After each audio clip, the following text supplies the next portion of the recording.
Hello, one and all. Welcome to Earworms on this Sunday night. Sorry we're starting a little bit late, but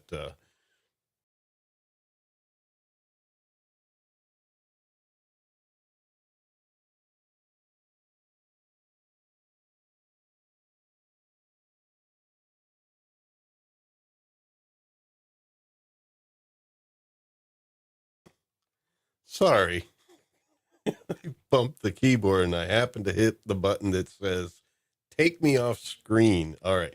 So anyway, yes, Mr. Brown's music went a little bit longer tonight, but it's a fun show. It's the holiday season. We need to enjoy time a little bit more.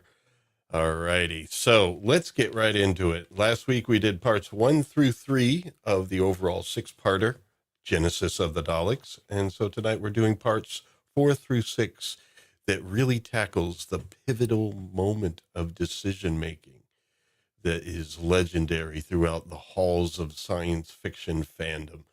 All right. So I'm going to bring this gentleman up first because he was the first to arrive. Please welcome Mr. Archer Collins.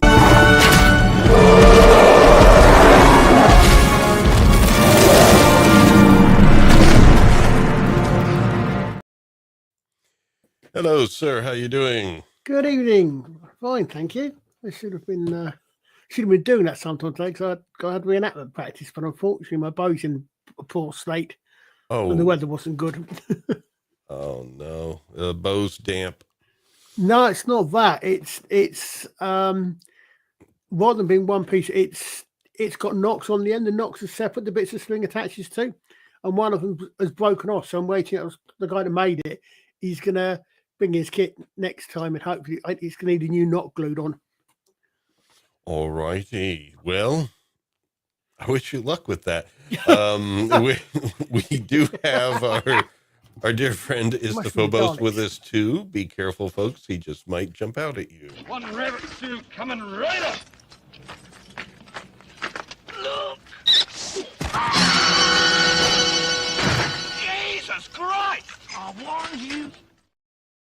In the middle of a marathon, I see. Yeah, the sound on Archer's clip was absolutely stunning. Like, I heard all the bass coming through. I'm like, whoa, what's going on here? I don't remember that last week.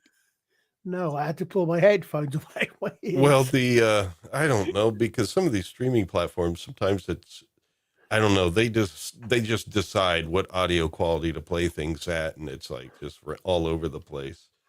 But anyway, at least things have been going fairly smoothly now that we're back with StreamYard. I don't have a fancy overlay like Mr. Brown does. I guess I have the lower tier package here of StreamYard. I still only have like the Thanksgiving stuff.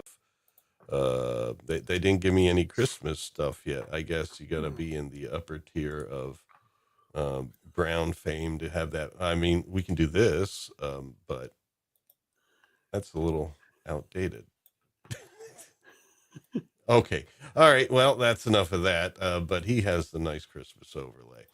Anyway, last but not least, the lady of the gang. Yes, here she is, folks. Liza Sahito from Psyche Electroacoustic Opera Company. Oh, I forgot your intro video. How dare you? How dare you? And do you want it now? I mean, it's up to you. Okay. Well, there is ring modulation featured there, and we're talking about Daleks. Might as well. All right.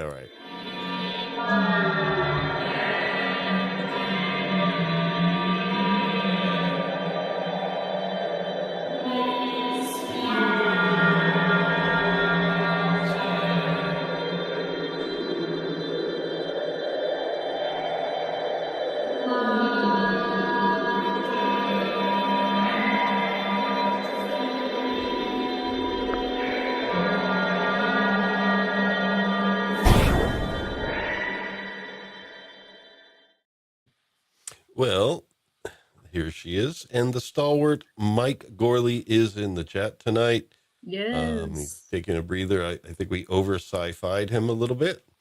But we'll bring him back with some stuff coming up soon. We are looking forward to 2 weeks from now. We're going to have a winter solstice with Mike Gorley. Oh, yes. Ah. Yeah. Which is his birthday. Yes, it is his birthday. Ah. Yes. And of course, in the chat, our chief mod is holding it down. Trolls don't stand a chance with this guy. Eat my shorts. All right. God, he's ready for those trolls. Awesome. Troll Slayer. Yes. Oh my goodness. Well, I missed the first part of Brown, like maybe the first half hour. Was it ever explained why Mr. Swap Shop is suspended on Twitter? No, he didn't go into detail about that, but I figure if you know him at all, you can sort of probably figure out why he said something a little controversial, is my guess. Yeah, I guess. I mean, I'm just wondering which end of it. Was it some of the more theoretical end, or was it more of the Well, did it have anything to do with Daisy with Ray Maid? Maybe. I don't know. We'll have to wait and see. Maybe he'll tell us. What at these some point. platforms consider controversial is, I Insane. feel it's just censorship.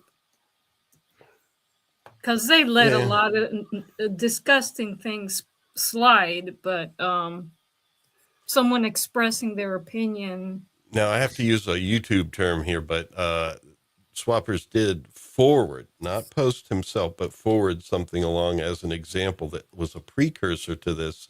It was all out corn, shall we say, that someone had posted on X, and I guess that person's still there. I don't know. Yeah, they don't care about that, even though they claim to be family friendly. But God forbid you express your opinion about how the world works, and you're off. Or demonetized. Now, I just called up my fourth set of slides, but this should be starting with something else. That's weird here. This is, let me make sure that we are on slides 4. Present or invite. No, why do you put it over there? Okay, slides 4. No, this is it. All right. Okay, well, I guess hopefully all that we're missing is just the thing where I put like a picture of the name of the episode right before it, saying Part 4, Genesis of the Daleks. So, anybody want to do a quick review of the first half? Okay, maybe not. All right. All right, then Time Lords sent the Doctor, Sarah Jane, and Harry. Thank you. I'm getting old. To Gallifrey to try to either stop or at least affect the development of the Daleks. That would be Skaro. Sorry, what did I think? You said Gallifrey. Gallifrey. But a Time Lord, a true Gallifreyan citizen, is the one that brought them there. Yes. So Yes. It's true. They got separated. We discovered that the Thals and the Kaleds are in the middle of a war that's been going on for about 1,000 years. Hence the fact that you've got World War One era on early weaponry alongside sophisticated radiation detection equipment and laser weaponry. They got separated. Harry and the Doctor got caught by the Kaleds, and Sarah got chased down by the mutoids who live in the radioactive wastes, and ended up at some point. I think she ended up with the Thals. Okay. Maybe I'll speed this along a little bit. Basically, I think by now they did meet up together, but they were separated for a while, and you had the Thals, and of course you have the Kaleds, and the leader of the Kaleds, the supreme commander, as they call him, is this guy, kind of a scientist gone bad. His name is, I think everybody knows it, but Gustav? No, what's his goddamn? Derek Talk Dalek? about No. like old man's disease. I just totally forgot the Davros. name of freaking Davros. Davros? Jesus Oh, Christ. I thought you were talking about somebody else because Davros was so obvious, but Yeah, I know Gustav. or you might not recognize him because he's in a wheelchair. Yeah. Well, that can't be Davros. All right. But anyway, here he is, and basically he's transforming, the genetic material of the Kaled people into something that looks more like a green little, and they pilot these things called like mobility scooters, right? No, yeah, something like that. I forget they call it mobile containers. At one point, yeah, something like that. Yeah. And so the basically that's the Dalek, the battle uniform or the battle vehicle that you see there. And so, yeah, that's what's going on there. And basically it's all being revealed. And oh yes, Davros is working behind the scenes to plotting with the enemy, the Thals, to basically be able to penetrate the dome of the college that protect them. And in so doing, he's going to bring down the Kaled people overall, and they'll just be the elite in their little bunker. And the elite will have the Daleks there to basically rule the universe, because it'll be such a great, worthwhile place to live in once they do all that. So anyway, I think that pretty much covers it. We're going to pick up here. Davros is looking mean, and he is interrogating the doctor because the doctor has information. He has knowledge in the future from where they are at this point in time, and knows, what the Daleks' weaknesses are, or what times they were defeated, and how they were defeated, and therefore Davros wants to be able to do some predictive programming so that they do not get defeated in the future. So is that the right usage of the words predictive programming? Yeah, I mean, somewhat. It's funny because that came up on Mr. Brown's tonight. Yeah, that's probably why it's stuck in my head. I only remember the things that just happened a little while ago. Generally, when they want to get you used to a specific event that they know is going to occur, they would sort of indoctrinate you into the idea of it being normal. So, Sounds okay. familiar. yeah, like a bunch of movies about a pandemic coming out a year before COVID. I remember that. All of those things I shouldn't have just said on YouTube. Oh, Sorry. yeah, and redefining the definition of the word schmacksheen. Yeah, Yes. or yeah. Yeah, right Yeah. before. It's like, So- we got to rechange the definition first. I think And then all of a episode sudden, I think episode 4 is the first appearance of Davros ever, by the way. So, yeah. or did he show up in 3? I thought He it was there at the beginning.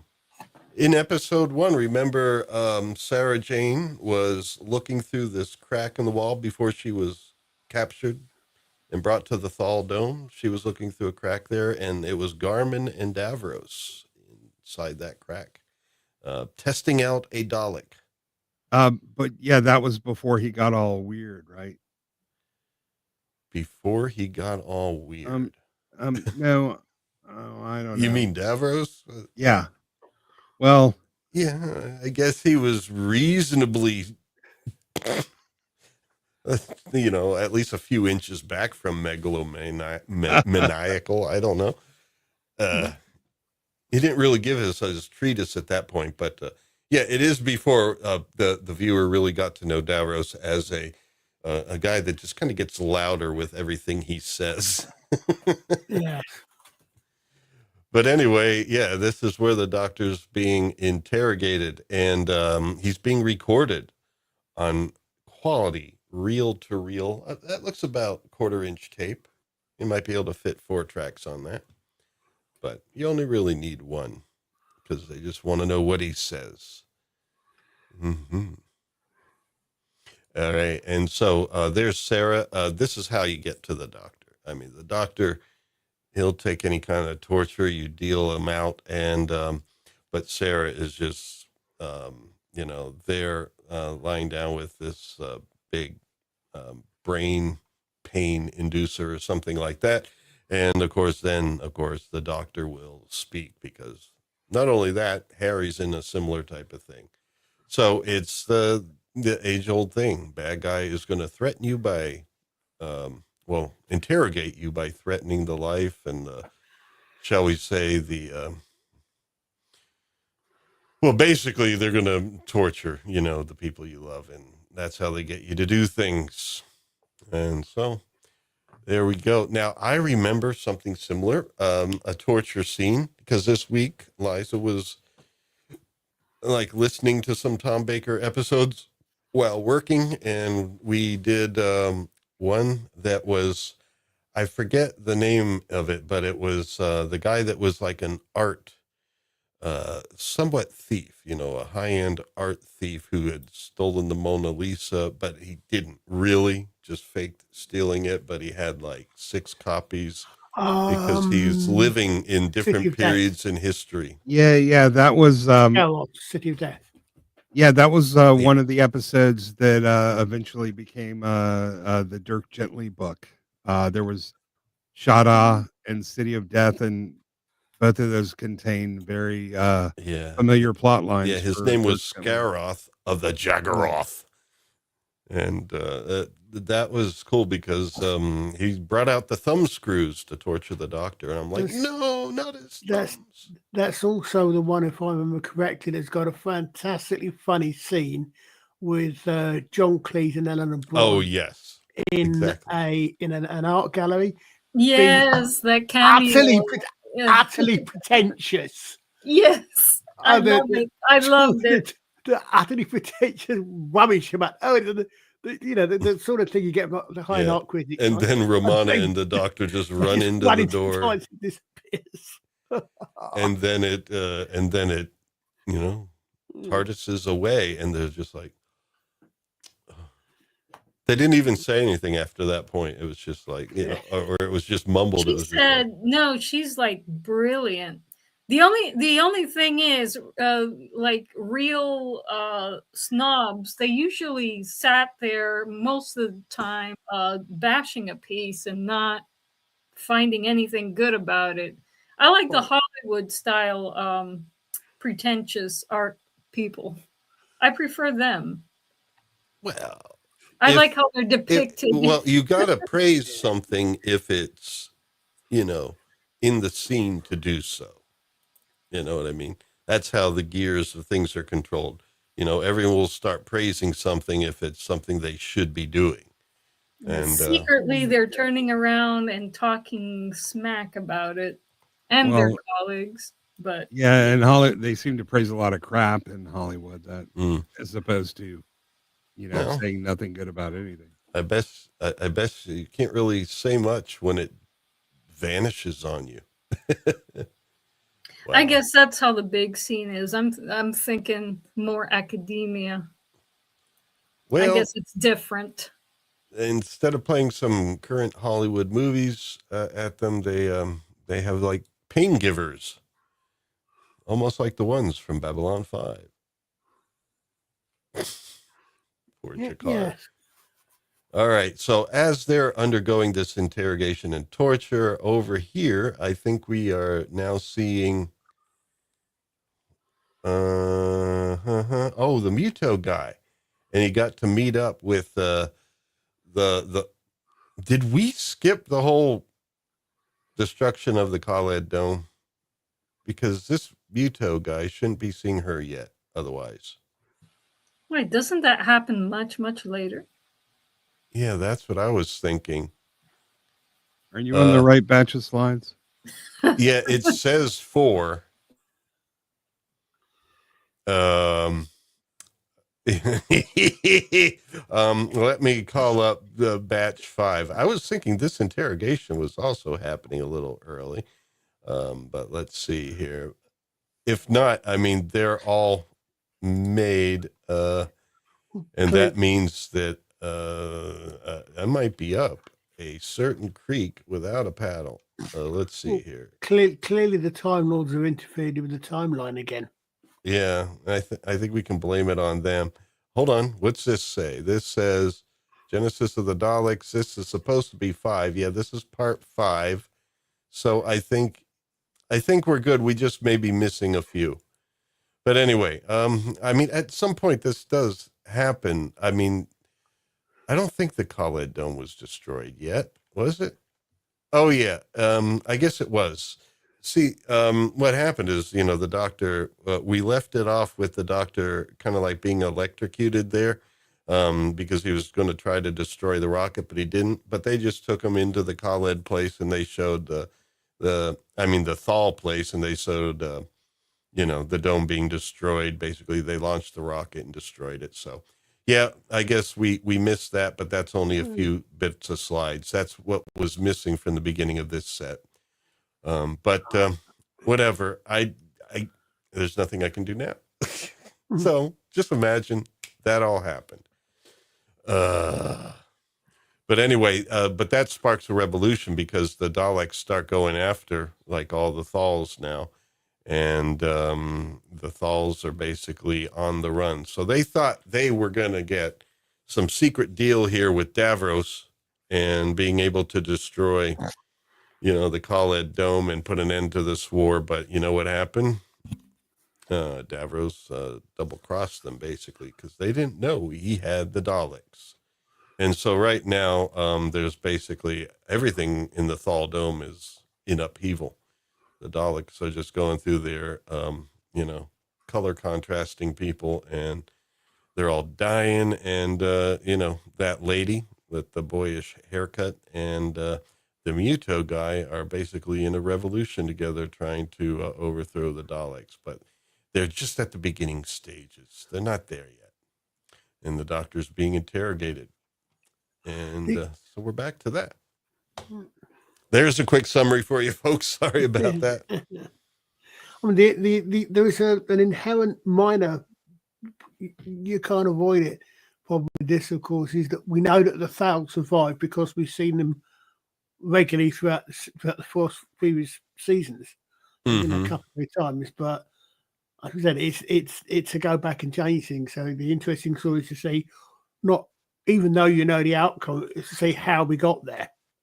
Yeah, but also, I mean, we know the Thals survived, but what about the characters? Exactly, yeah. You don't know if Muto guy, who's, I think Severin's his name, we don't know if he's going to live. He's not a Thal, but he's a Muto, but people care about him because he likes beauty, and all that stuff. He's a nice bloke. And, of course, boyish haircut girl. What's her name? I think it's Benton or Bertan. I know it begins with a B and ends with an N. Bethan or something like that. And so, yeah, you don't know if she's going to survive or any of the characters you see. I think their leader, the gray-haired guy, I think he was taken out in some color contrasting pretty early on. So, yeah, that's the thing. You kind of know in these going back in time things, some things about the future. But one thing that's cool is any characters that you meet along the way, it's new. You don't know what happens to them because they probably wouldn't be alive, 100 years from then anyway. Oh, yeah, definitely. But anyway, we're still torturing the doctor here, and he does basically have to kind of give in because he's the doctor and he cares for his companions. Last week I would have remembered many of these lines, but basically he's like, how did they get defeated or what is it? And the doctor just basically has to tell him, I don't know if there would have been any advantage to just making up stuff, but he pretty much says, in such a conflict, the Daleks were defeated by blah, blah, blah, this or that.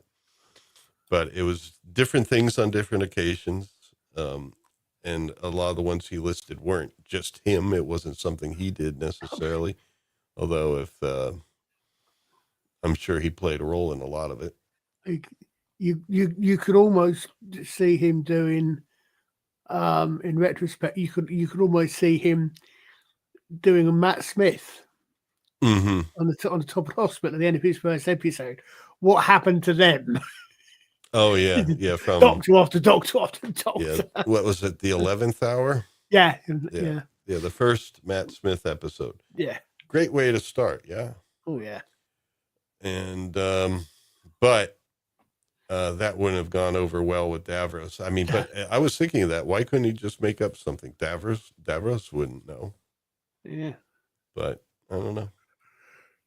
I guess. And Niter is, just being faithful there. I don't remember exactly what he said. I guess maybe he was just questioning some things. I mean, is this guy really useful or something like that? But no, Davros, as usual, throughout the whole episode, Niter would always raise some suspicions. But Davros, as the megalomaniac he is just going to go on saying, no, this is what's going to happen. This is how I'm going to do it. And sometimes he wouldn't even tell Niter the plan. He'd say, don't worry about it. And later, the way events unfolded, you would see what Davros's plan was, and Niter would see it with you, the audience. But there we go. I think now he asked plenty of questions. So he asks Niter to take the Harry and Sarah Jane to detention. And he's going to continue with the doctor here. And they're going to sit down and talk like one scientist to another, as Davros says. And Mr. Brown's in the chat. Say hello. Bienvenido, Senor Maron. It's funny. I worked out where the guy that plays Severin. I knew he was in another episode. Odd enough, since you're talking about torture scenes, Mm-hmm. Stephen Yardley, that actor, is in the Tom Baker Vengeance on Voros, which is the one where they actually have Jason Connery being tortured, and Stephen Yardley plays one of the two old folks that are sitting back in it. If you remember the episode, they're sitting back in their room watching everything on TV. So he's, I thought I'd seen him before.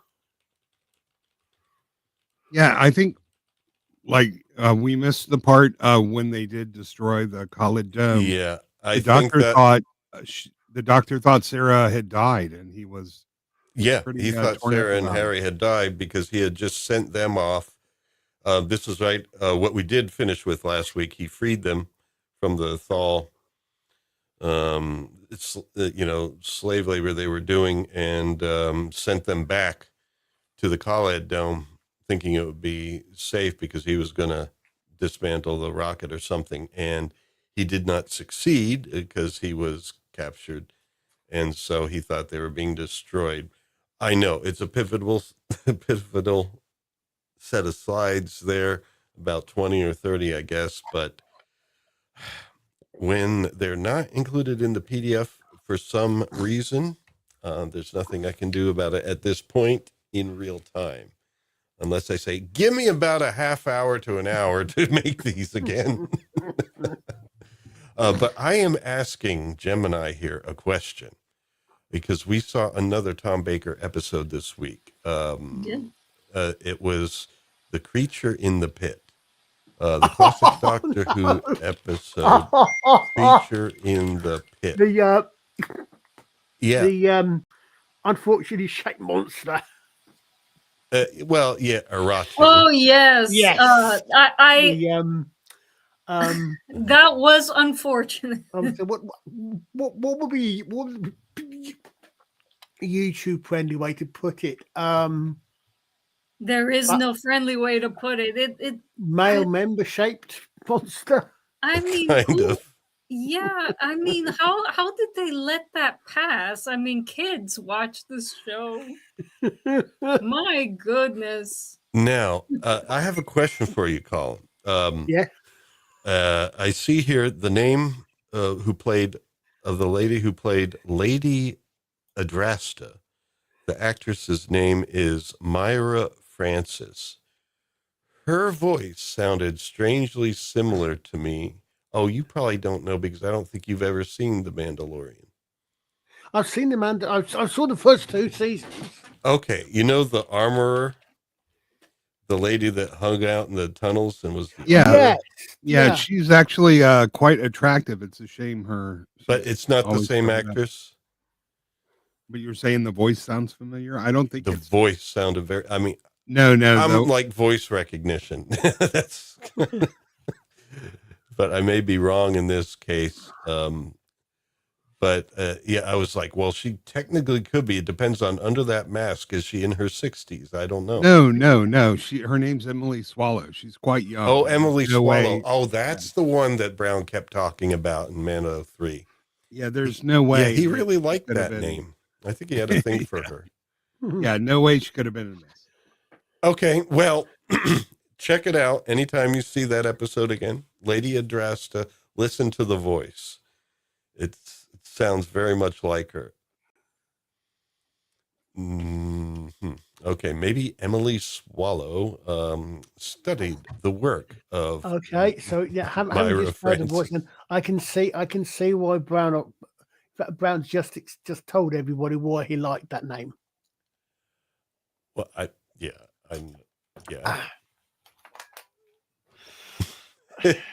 It certainly would sound better than Emily. Yeah. It's So much anyway. more exciting than the idea of Davros Swallow.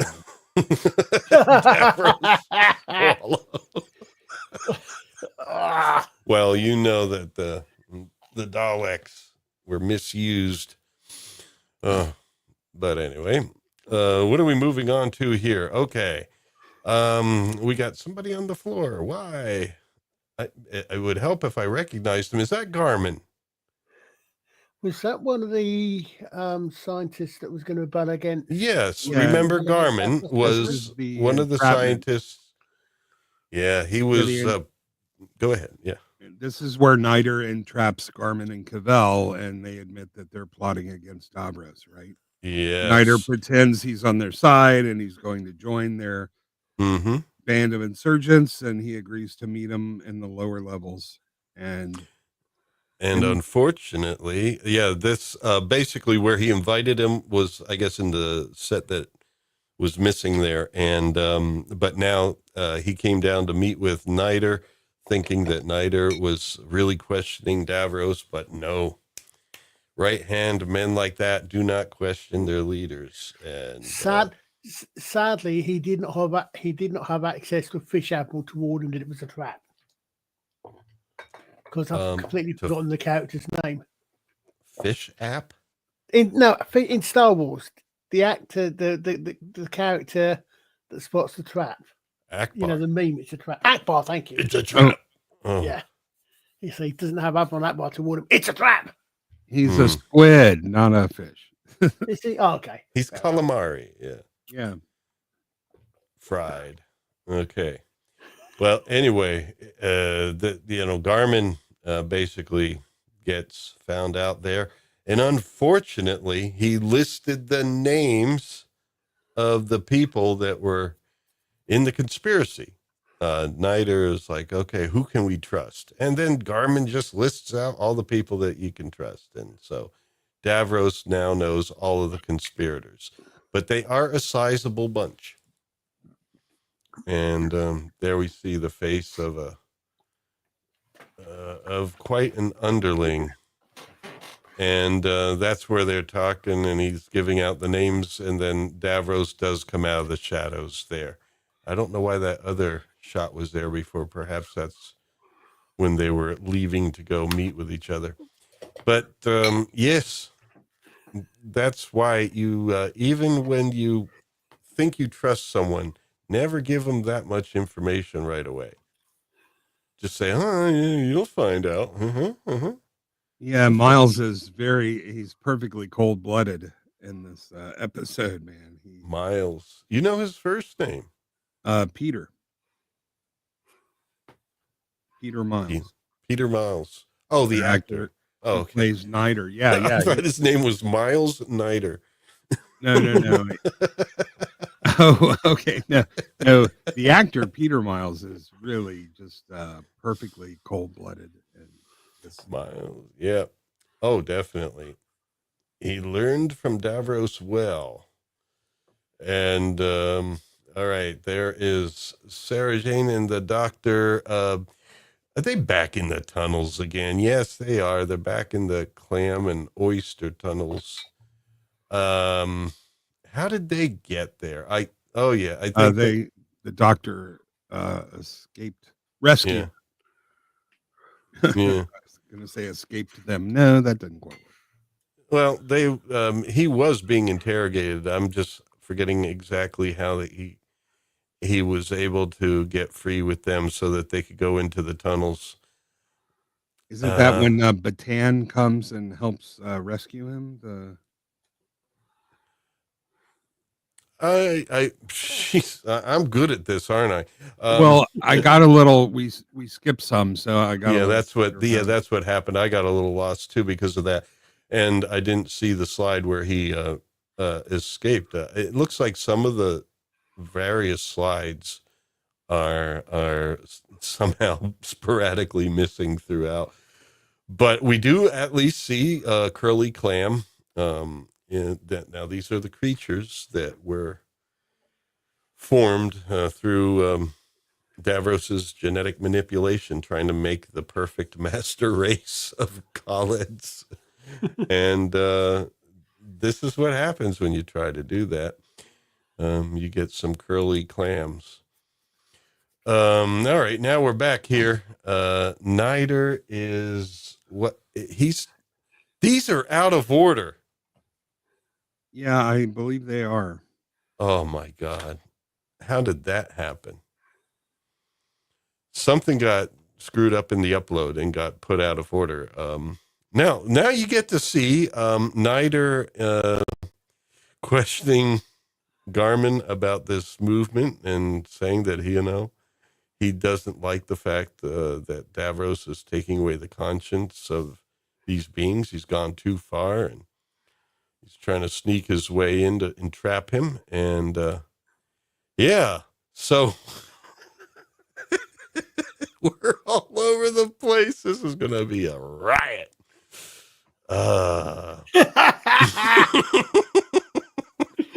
We got Swap Chop in the chop. Swappers. Yes. Oh yes. We're all wondering how you got put in detention there on X. I'm about to send him a link. Oh. That's okay. Oh yeah. He did say he's listening while he's do you working. have his email? Yes, I have. I can. See. Very I good. will. I just need to find the link that you sent. Here we go. Swappers, All you right. want to come on? Thank you very much. I'm always scared to He ask said Swappers he because said he he's so had a- kind and he'll do it, but I make him. It makes me feel bad that I'm keeping him up so late. Now Archer is a night owl, and well, I guess Fortress is too. But he's always welcome here, and he could speak his truth. He could speak his truth to power in At least what until Elon's doing. YouTube suspends you. Oh, I get a knock on the door. Yeah. Oh, Oh, good right, night, Bruce. Mr. Brown. Mr. Brown's like, oh my God, every week this Wayfarer guy does something stupid. He's got his slides all messed up this week. Last week his mic was distorting. The week before. I would be tempted to suggest that actually what's happened is that while we were wandering through the vortex, Sutek ate them and he shut them out in the wrong order. But I don't want to. Sutek, that's a different that's no, I don't want to. I don't want to make any references to crap that's been on the last few years. So, well, Sutek, isn't that the one that was kind of like an Egyptian god, but not really? yeah, but yeah, but no, I won't ruin anybody's minds with the dross that RTD came out with. Oh, regarding what Wrestle Sutek TV. was doing. Oh no, he decided to mess with Sutek. Oh yes. Oh. Oh, well, yeah. You'll have to know that after like the first 2 seasons of Capaldi, I didn't see any Doctor Who after that. Lucky you. I think the 3rd season of Capaldi, I saw 1 episode. That one, it was just not great writing, and Yeah. something about Bill bothered me, and I was like, oh man. Do you know? I don't know if I you're had been aware worn of this, down by that point, but especially with the Egg Moon thing. There's a rumor going around. I mean, I personally, I don't hold any truck with rumors at all. I think it's just salacious hatred. But there is a possibility that Bill may have been slightly less than heterosexual. That wasn't really even an issue for me. It was just somehow the acting was just No. the acting and the stories weren't good, and there's something about that character. It's like, who's this now? And I just realized by the end of that, I'm not into this anymore. I just wasn't, and that was it. But yeah, I had been worn down, and it's not like that was a really a big bad change for me. It was like I'd been worn down to that point. There's only like 2 episodes I liked, and 3 in the Capaldi era. Like the Time Dial episode, I thought was very good. And then, unfortunately for my sanity, I made it as far as the entire as the 2nd episode of Dr. Nasty's 1st season. Yeah, I didn't even see it. I mean, by that point, I didn't have BBC America anymore anyway, because I had to, because the Affordable Care Act meant I had to get rid of cable in order to afford health insurance again. Probably saved sanity. So, yes, we talk about our life stories here, folks, and we're bending the bars.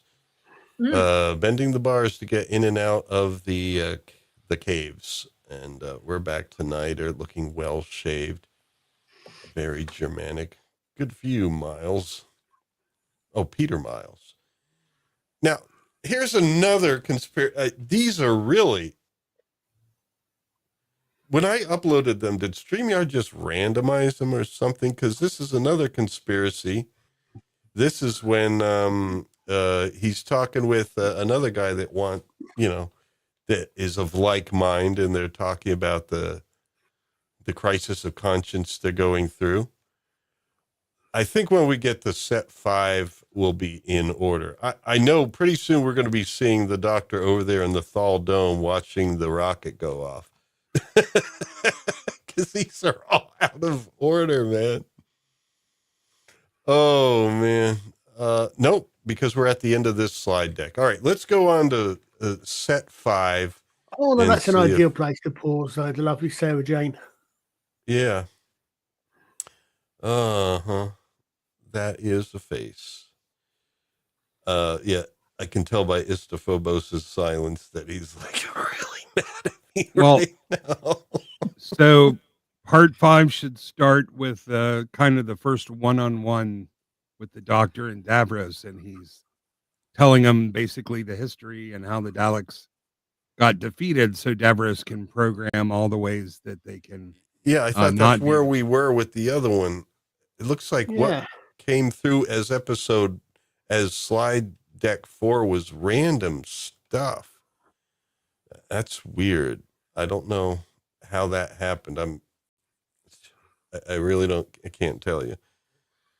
But anyway, here we are again. Back to this is the beginning of that whole torture session. So I don't know what's going on with that set 4, but here we are. This is the beginning of the interrogation, which we saw maybe the 2nd session before. And so everything I said before does bear relevance here. And what is going on here? They are in prison. So when they went to detention, they found Garmin there, who was already taken down by Davros. And Garmin explains it to them. He explains the whole genetic scheme, and basically how the Daleks will be a race with no pity. They use that word a lot, and it's actually quite good because it becomes like the final thing that Davros desperately begs for. And but no, he's saying these creatures will have no conscience. They will not, have any empathy, and they will feel no pity. And that's I wonder the future what was Davros' motivation to building the Daleks at all? He's a megalomaniac. And one thing that may have been in that earlier set, I remember in one of the interrogation scenes, the doctor poses a question to him. He asks him,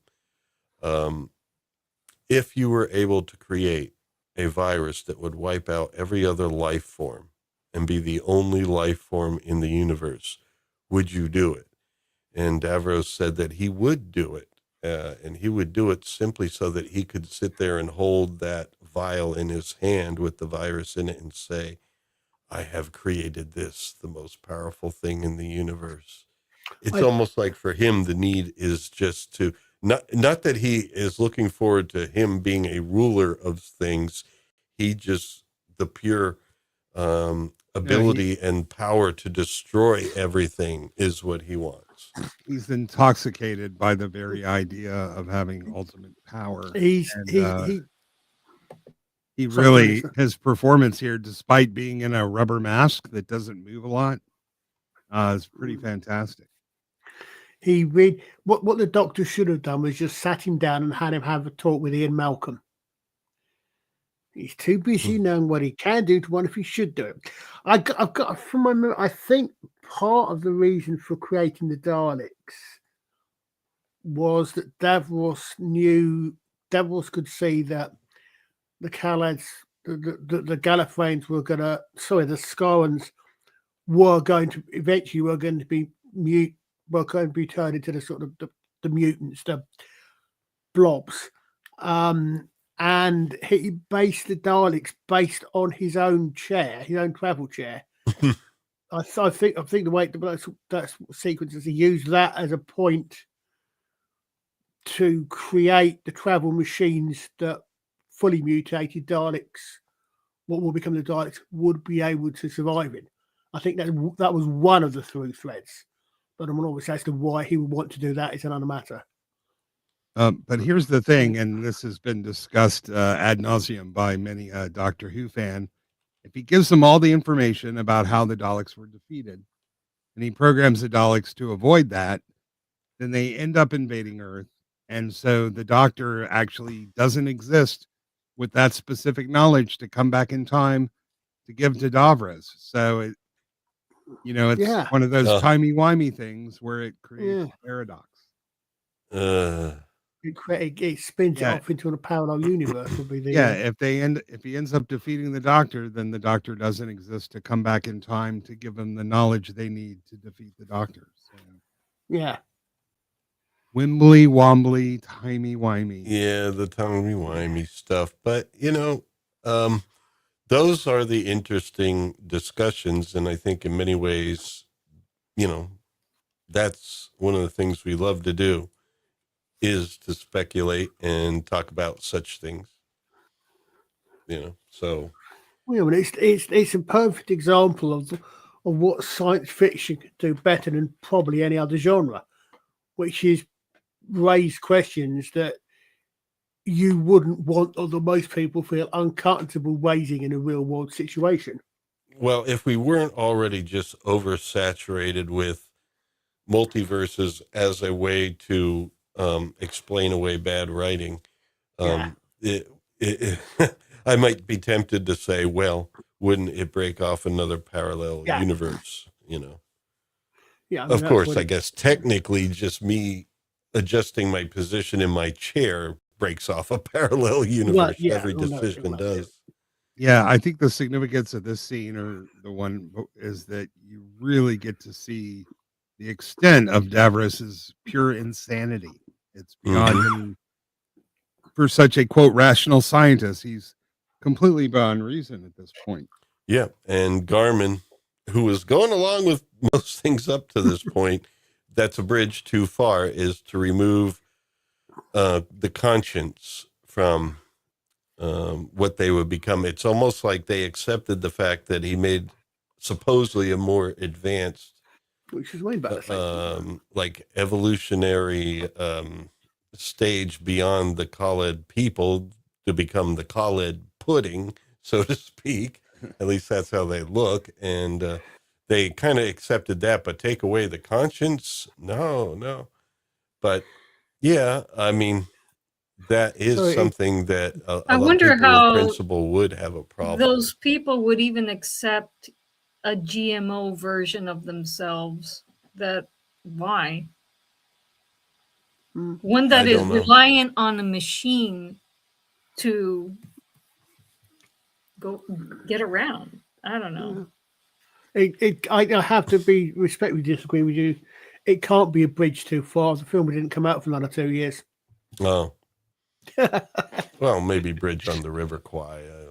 But anyway, but that's what he's talking about there. And outside, the other conspirator is looking to set these people free, and he's sneaking up, and it's some more of that great, Doctor Who's 70s action.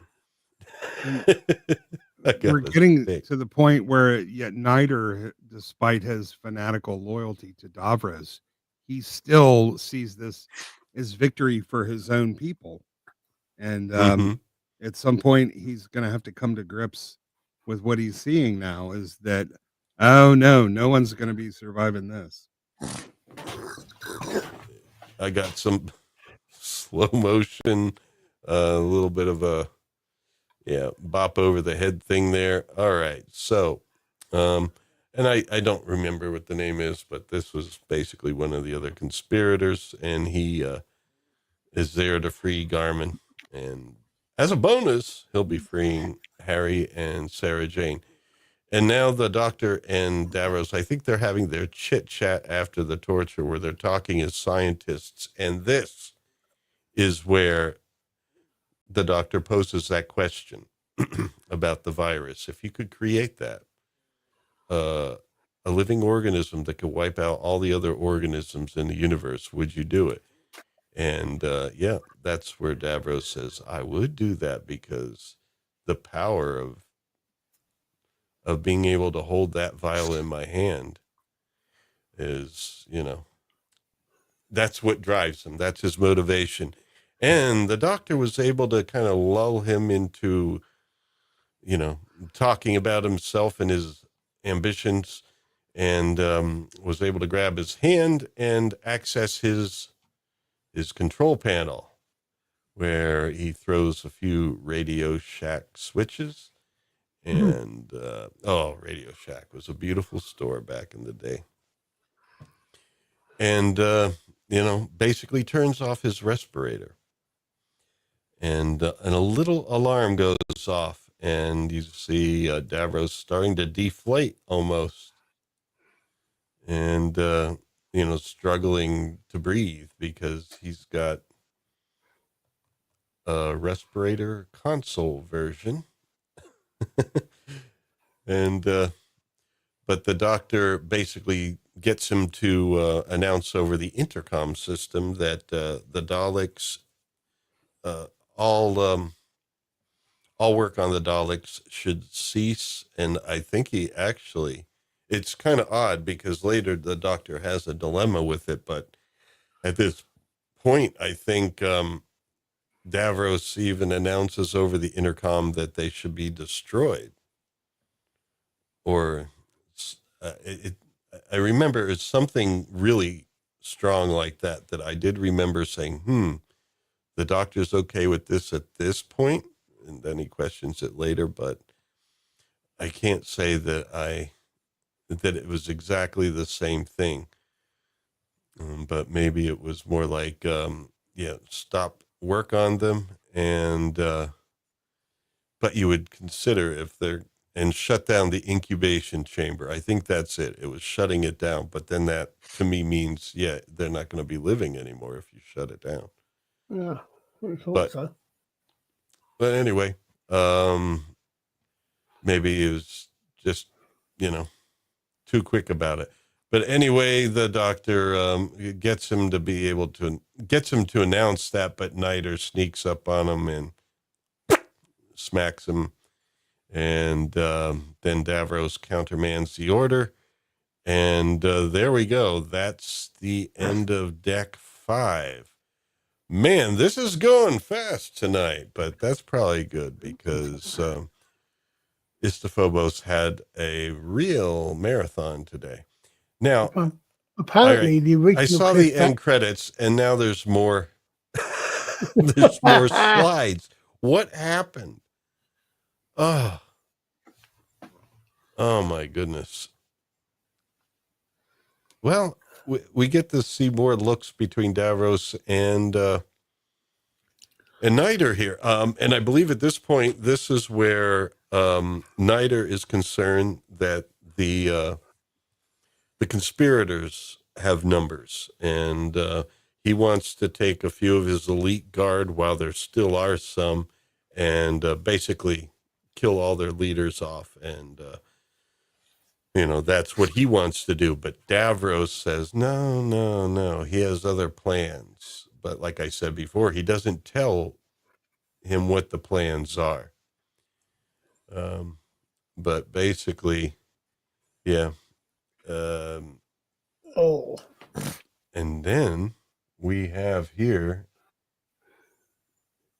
there's the Daleks still going after the Thals, zapping them. And I think at this point, this is where the Daleks get the call that it's time to head back to the Kaled dome. The old classic negative image extermination. Yeah, right there. Yeah, I mean, it worked. It didn't bother me when I was a kid. No. And let me see here. We have clip 8. So let me play that. I remember this is where the Daleks are over there, taking out the Thals, and they get the call. And this is what it's like. Oh, Doctor, looks as though we've got to cross the wastelands again. Yes. Actually, that's not what it's like. I read the wrong number there. Here it is. Here's number 8.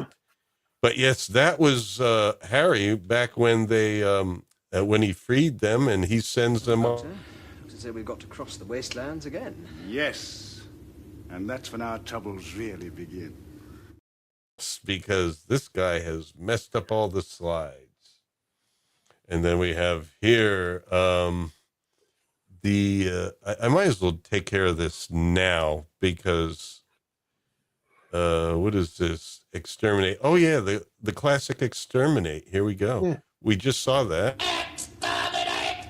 No! Exterminate! No! Oh man, I forget. It was like Baron or something like that. Borlon, Bureau, Banyan, something like that. But he gets zappinated there. I think I played that last week. But whatever. These are all classics. Here's where we're at now. Davros has commanded all Dalek units to disengage and return to the bunker immediately. I obey.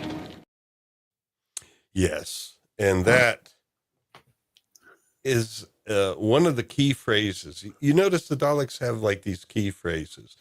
Not only exterminate, but one thing is obey or not obey. I will not obey. Or I will obey. Well, it does make me think though. If Davros is picky, but if Davros is broadcast to all the Daleks, why does the Dalek on the left have to be told? Well, maybe they have a pyramid scheme. Maybe he broadcasts to the leaders, and the leaders tell, the ones below. Yeah. Yeah. Well, The ones below. yeah. It wasn't Cavell, the name of the guy who just got smoked.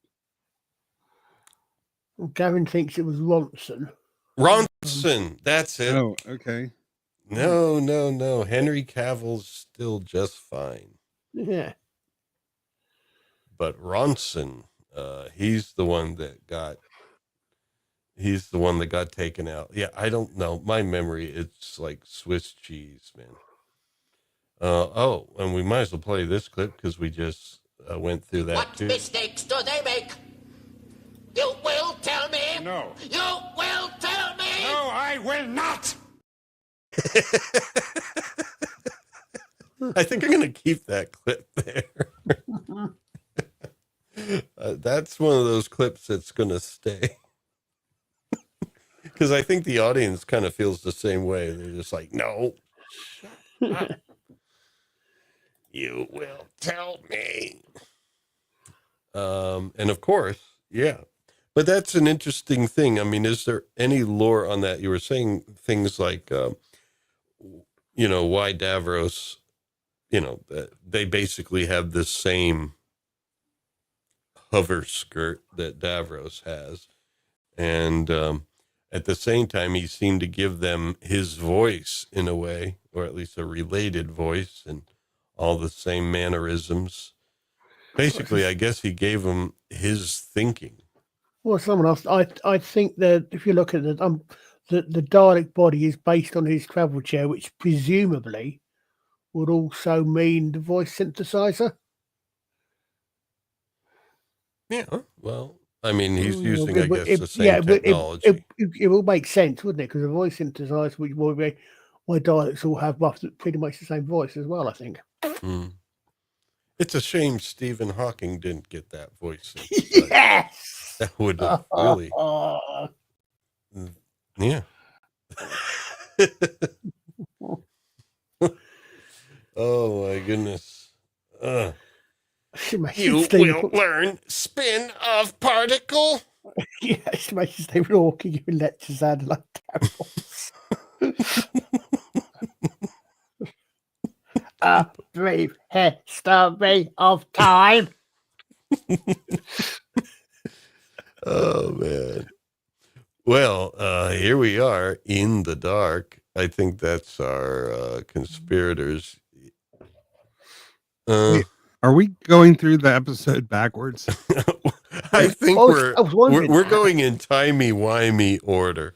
No, I think like somehow the order of the slides got... I know that when I exported them, they were fine. I even looked at the beginnings and the ends when I brought them into StreamYard. I think they somehow... I know this doesn't make sense, but somehow in StreamYard got discombobulated. I don't know. You see a little checkbox that said randomize images and maybe check It's appropriate for a Doctor Who episode. Why but not? It's okay. I mean, people don't come here just to see a slideshow of the episode. They want to hear our thoughts. And Colin just shared a thought right there. Well, that's a bit of a curve there. She's flexible. I'm just sort of losing my train of thought, which is why. Yeah. Well, this is where they just got let out by the conspirator in white, and so now they're thumping some heads of those that are the Davros faithful. And so, yeah, that's what's going on here. They're in the Kaled Dome. Harry and Sarah Jane are out, and they're thumping heads. And this Garmin doesn't like the fact that it got a little too violent too quickly. And that's one thing he does mention here, that, see, this is what happens because one of them got hurt, when you get violent about it. He wants to reason with Davros. And of course, at this point, we don't know what Davros has planned for them, but he doesn't want Niter to take them out with the core of the elite. He has other plans for them. And actually, he was really kind of genius about that. He basically lets them come to him. But the doctor, I think, was able to get away too. And so now the doctor meets up with them again. And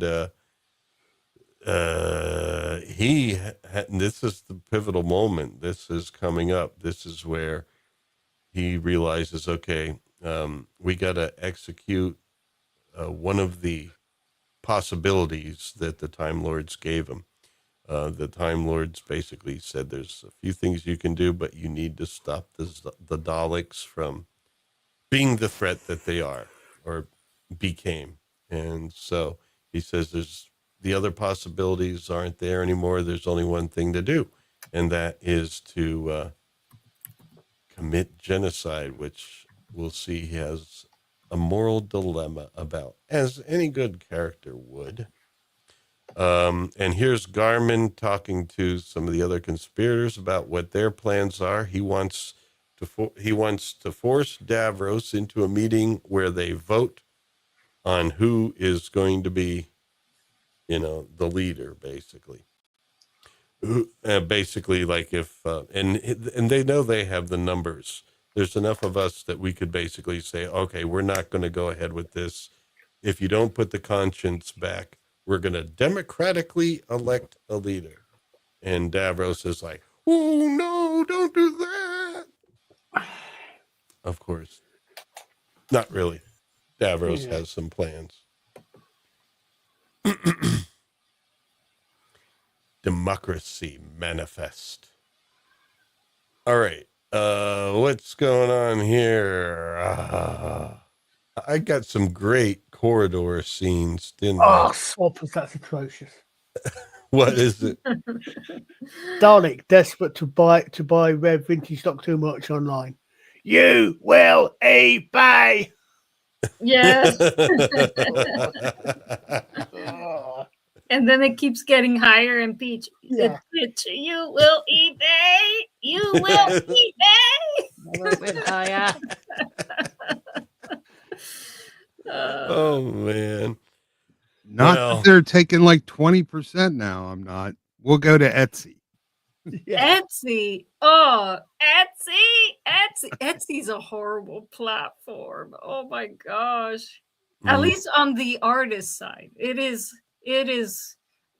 Yeah, I they- guess They it's are good for customers. Whammy. Yeah. Don't And, worry. But- If See- you're reselling something, we're not talking about people that built their own Daleks, although maybe, that Yeah. that'd be cool. A Dalek wood carving. oh, Oh, my huge problem with this episode. Here we are in a corridor, a perfect place, and nobody is bringing up the fact that maybe they were born the wrong gender. Well, I was going to say, Flav just made the same point, and I said, yeah. But the thing is, what you've got to understand is there are no women in this corridor. No offense, Liza. There are no women in this corridor, so they won't be talking about their feelings. There have to be young women to Well- talk about feelings. But that's okay because they're the bad guys. Yeah. If there was women there, they would never. The whole Dalek thing would never have happened, I'm trying to think. and they definitely have a conscience. I don't know think there's any psychopath. only about 3 women in the entire episode. I think, and one of those is Sarah. I'm looking for an image I created this week. Yes, using AI. oh Um, no. Hopefully I can find it. But going You along realize those you're not supposed lines, to let us know when you're going to confuse us with an AI image. yeah, We I don't know, tell but that there's guy. one because Swappers is here, and now that at least for a little while, I won't be able to share it with him on. Oh, dear. Please don't tell me you've got. X. But I was going to ask a Don't tell me question you've got a because, Dalek you've got a Dalek in a French maid costume. but no, that's a good I say idea. with Jane. No, but this week or maybe last week, we also some other Doctor Who's, some Matt Smith, and the episode with Winston Churchill. It's like the second one. Oh yeah. Or the third. I think it was the third. The second one was the Spaceship UK. Yes, second one, in the space. Yeah. future. Yeah. And then the one with Winston Churchill and the new Daleks, the progenitor device or whatever. Interesting about the beat that speech of Matt's in The Beast Below. Actually, thinking about it, is very similar in some tones to Tom's speech later on in this. Different subject matter, Mm-hmm. but Matt's speech at the highlight of The Beast Below, before Amy actually puts it all together, it's an equally powerful speech, I think. Yeah. I mean, yeah. You're talking about the Spaceship UK and the whale, the Purgill. Yeah. Yeah. The Purgill from Yeah, Rebels. yeah, we might as well say the Purgill from Star So Wars. that, yeah. And then I'm going to have to find myself. I'm going to have to kill this, and then I'm going to have to find myself a new name because I won't be the Doctor anymore. You know, because All right. Well, I'm going to have to do it this way in order to share this more easily without me taking up more and more of people's precious time. I am going to go to right where I made it on Night Cafe. Now, the reason I'm mentioning the Matt Smith episode is because that was the Daleks kind of coming back again. The progenitor device that he set off in recognizing him. And by doing that, it was confirmed that, all right, the Doctor has recognized the Daleks. So these are true Daleks because the Dalek progenitor device was questioning their purity and so forth. And by his recognition basically confirmed that they are Daleks. And so it was able to kind of wipe them out or create new Daleks, the new pure Daleks, and they wiped them out. So the Teletubbies Daleks.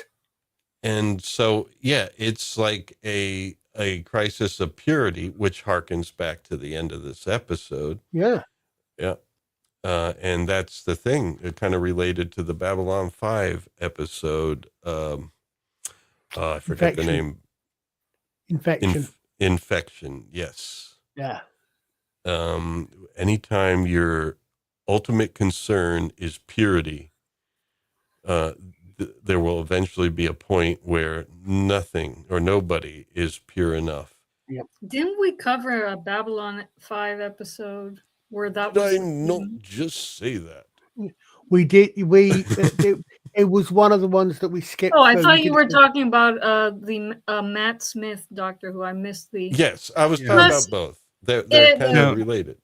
It's okay, Liza. He's going backwards in time. That's why. Yeah. Well, this whole episode is very timey-wimey.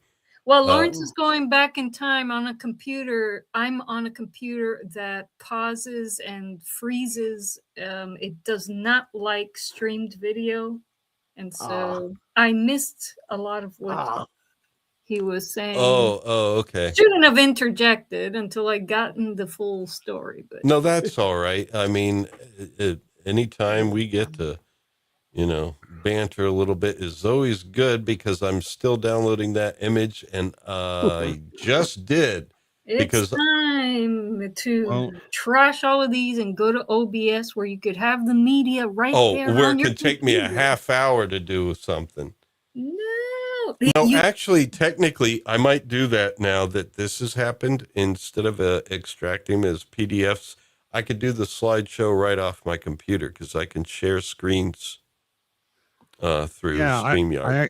I actually thought that's what you were going to do, but no, I uploaded them as PDFs, and that's what I have been doing for the longest time. But if I can't trust that the order will be preserved, that's not good. I mean, last week it was fine. It's just something this week. Maybe sitting there a week did something.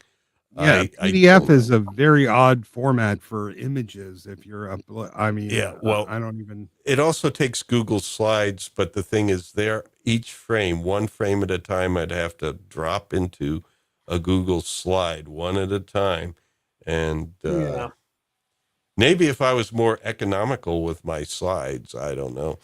But I have an image to share here. And swappers, if you're still with us, I think you'll like this. I asked for a dollar. Oh, you don't share WebMP files, StreamYard? Hold on here. Because I'm looking here, it's not showing that file type. I'm going to have to convert it. File type. How about I put star.star and do that? Yep, there I see it. And I've selected it. And what does it say? It says invalid file type. Okay, it doesn't like WebMP. I can download it again as a JPEG. But anyway, what was I saying about this whole Dalek thing? Well, one thing that you notice, and it's something that came across my mind when I saw that episode. You notice how the Daleks had a new paint job, and they were kind of like all sorts of different colors, like M&Ms. Yeah. That's what I call the Teletubbies Daleks. Do you think that was the beginning of like some sort of, well, maybe not the beginning, but one of the early inserts of like trying to do some subliminal messaging there of, you know, rainbow Daleks, that sort of thing? Wait, are you talking about my avatar? Matt Smith. Oh. The Matt Smith episode where Winston Churchill was there and the Daleks basically. Oh, I don't know how subliminal it is. I think it's fairly blatant. Okay. Yeah. No, I don't think so. There weren't Listen, any pink. I don't think there were any pink Daleks. We touched on this on Mr. Raz. We've done a couple of times. You know, I want the goddamn rainbow back, and I want it back now. Mm-hmm. I want a pot of gold at the end of it. Yeah. That's a smart, at the very least, man. You know, Ireland has a stake in it. The Bible has a stake in it. Any scientist has a stake in it. Like, you don't get to keep the freaking rainbow, man. So, do you see what's before you? Here, I asked for a Dalek in the foggy lands of Skaro. It's R2. Like R2D2's evil twin brother. I got R2-lek. Yeah. Or Datu. Yeah. Actually, it looks more like BB-8. R2 Dalek. Yeah, and it's like I didn't ask for R2D2 at all, just Dalek on Skaro foggy, and it decided, you know what, you really want R2D2 as a part of this. And you know, either that or you have to learn how to compose better prompts. Well, there's a couple I didn't mention things R2D2 at all. I mean, yeah, it but be just put there. There's a couple things I've noticed with prompting, which is like sometimes once it gets something stuck in its algorithm, it'll always keep popping like, oh, so like if you say Princess Leia looking like Mary Poppins in space, no matter what you tell it, you're going to get Mary Poppins in every freaking image. And you have to start a complete new session from a different computer if you want to stop getting Mary Poppins umbrella. Yeah, I remember the first person I heard say that was a guy I used to listen to back then. What was it? The Amazing Lucas, I think, when he had seen The Last Jedi. That's, but I guess everyone else picked up on the Mary Poppins reference too. If you get an element in an image you don't like, the last thing you want to do is tell it to exclude it, because just by bringing it up, you're ensuring it's going to be in everything you make. Like, when we were doing the spaceship things and I mentioned like a crescent shaped spaceship, everything it made for me for 2 days was a crescent. I had to log out, log back in under a different account before it stopped making goddamn crescent. Yeah, I did enough Star Wars stuff that it decided, okay, well, you're still going to want something Star Wars in this. He said Dalek. Okay, how about some R2D2 on that Dalek? But anyway, there are certain things. It's so simple, but like you could start off. Do you know what a Dalek is? and then you show it a picture of a Dalek, and then you tell it to draw you a Dalek, and it still freaking looks like R2D2. And you're just, at this point, you can only prompt like, "Do you hate me, AI? Are you trying to drive me insane?" Sometimes. Did you just use a prompt? Did you use text to image or image to image? Me, yes. Yeah, I use because sometimes you imaged. Sometimes image to image works okay, and then other times you think, so how the heck did you get that image from what I just told you? You know. Well, and this is with Night Cafe, the one that I don't really pay for, but you got to keep making one every day to get credits. But it's better than the stable diffusion on the computer thing that's old and really, really skanky. But, you know, that's where you ask for, I'd like a picture of Rick Wakeman and John Anderson. And you'll get about 4 people that look like a crossbreed between the two. Yeah.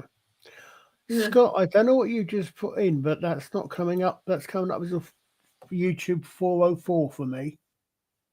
I got another thing. Like I kept asking it for 2 people, and it was drawing 4.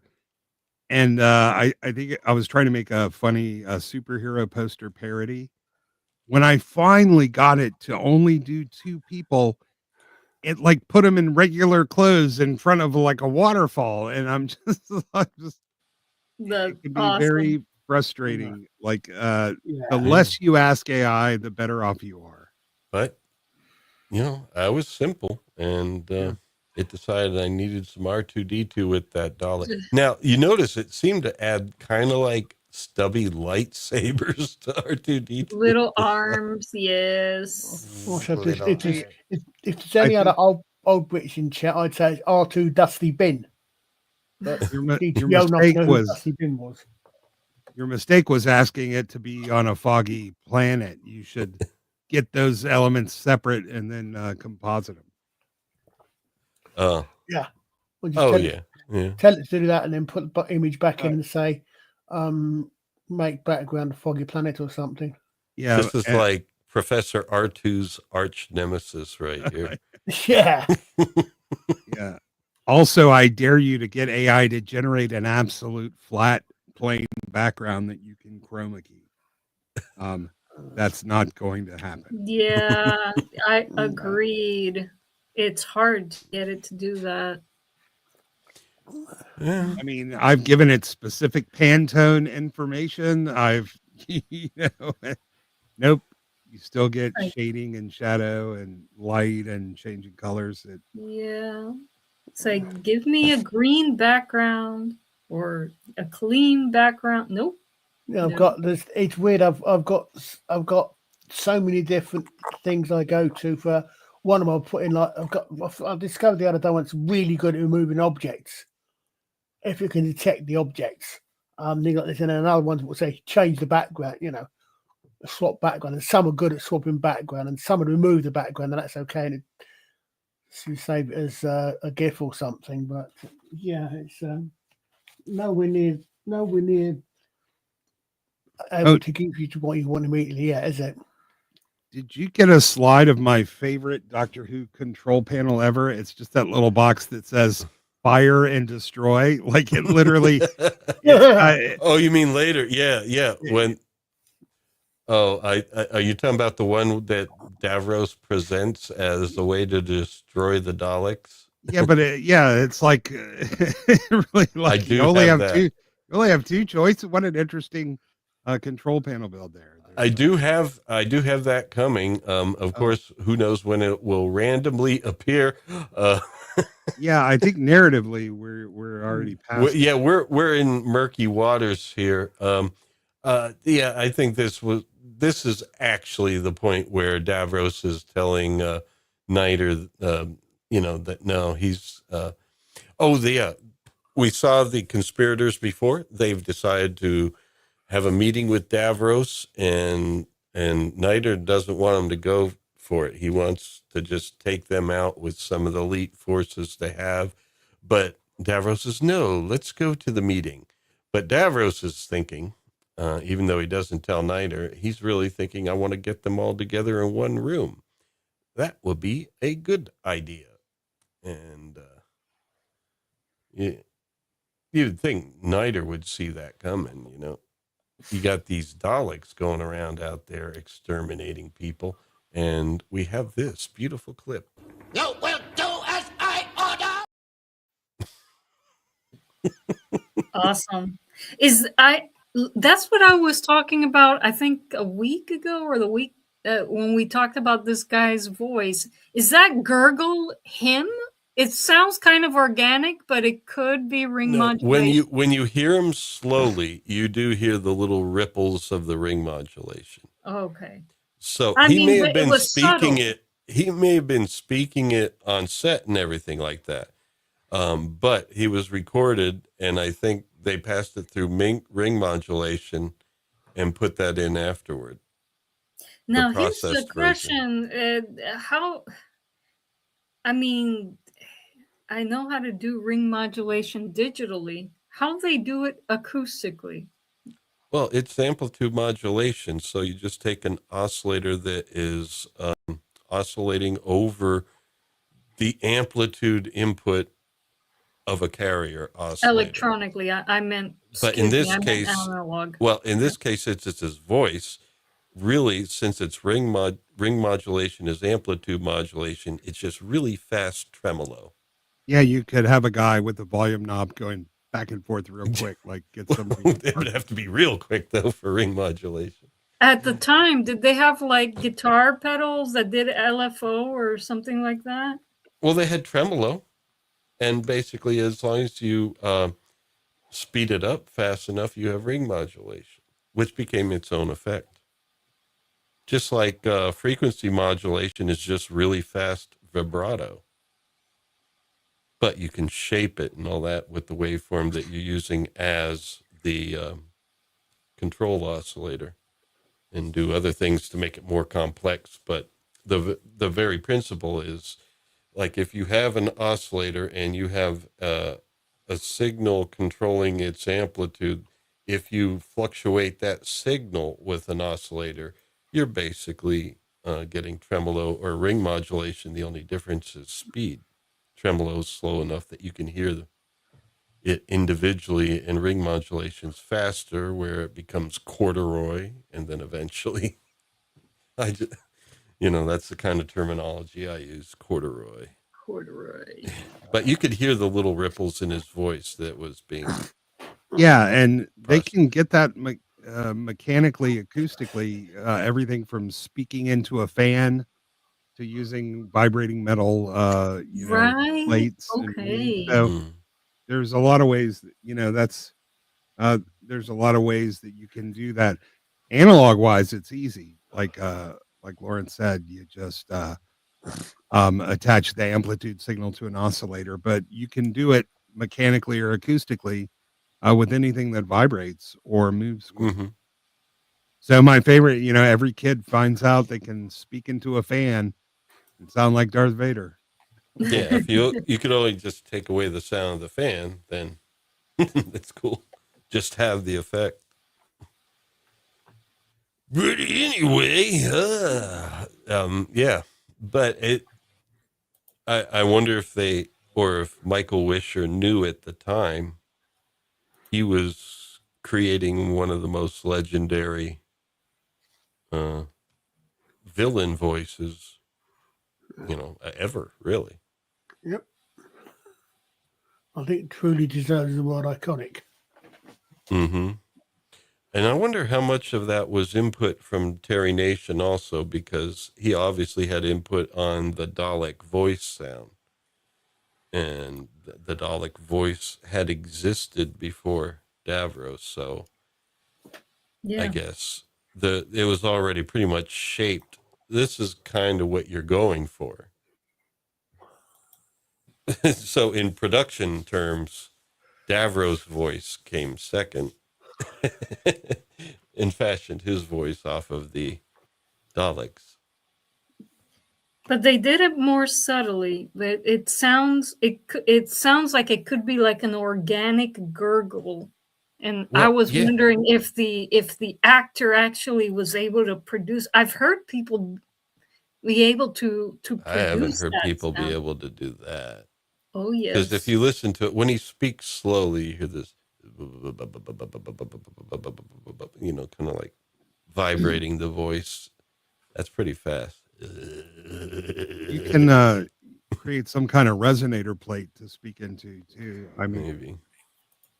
so Michael Wisher does the Daleks here, right? But Peter Hawkins and David Graham did the previous voices. Mm. And I think all the modern Dalek voices are yeah, Nicholas Briggs. Michael, the Dalek's voice is Roy Skelton. Oh, Yeah. Roy Skelton's credited for the Dalek's voice, so I don't know in these episodes, yeah. if it's him or Wisher doing the Davros voice. But I was presume it's Wisher doing Davros's voice. Yeah, but, it's Wisher doing his own voice there. yeah. And we had or is it Phobos right? told us about it last week where he would wear the bag over his head. Yeah. Yeah, well, yeah, that was for getting into character. But there was something that was just on the tip of my tongue and then it disappeared. Oh, we saw another episode, Liza. Yeah. It was a later Dalek episode, still Tom Baker, right? Yes. Where it was a Tom different Baker. actor. No, it's No, it was still Tom Baker, but a different actor playing Davros. no, the same guy. They just didn't apply the effect to his voice. It was the They one just- with the Daleks and the guys with kind of silver hair that looked like Rick James with Yes. silver hair. Oh, Yeah. the Movellans. with Yeah, the the Movellans. Egyptian looking Yeah. robot people, cyborgs. Mm-hmm. Yeah, that episode. Because remember, the whole thing was the Movellans and the Daleks were locked into a conflict where neither side was winning because they're both Jeez. kind of machine thinking, at least. Wow. And they were just locked in this chess match that no one could win. And the Daleks brought back Davros to help them get the upper hand. And the Doctor was stumbled upon by the Movellans, I believe, and they were trying to use him to get the upper hand. So I was just looking at.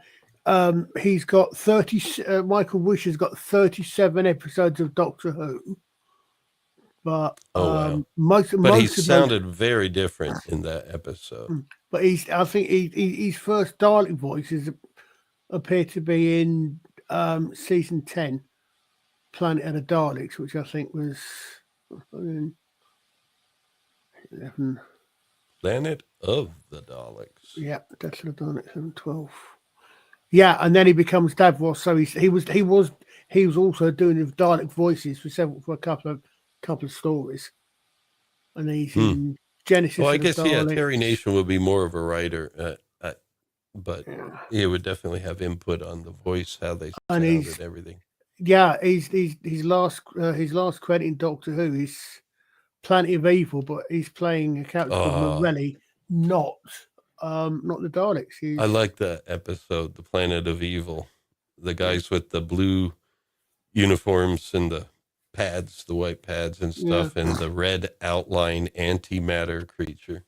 He appears to only play Davros in this one. Interestingly, I thought he'd done it several times. But the sets for Planet of Evil were awesome. That was probably my favorite as a kid growing up. I love those sets. Okay, well, we're talking about everything Doctor Who because we are somewhat randomized. What's happening now? Well, I think they're about to have a meeting. What's going on here? The Doctor is, I don't know, radioing in. Yeah, but Swapper's RTD's just gone insane anyway. So, what did Swappers say there? Or will he get us banned?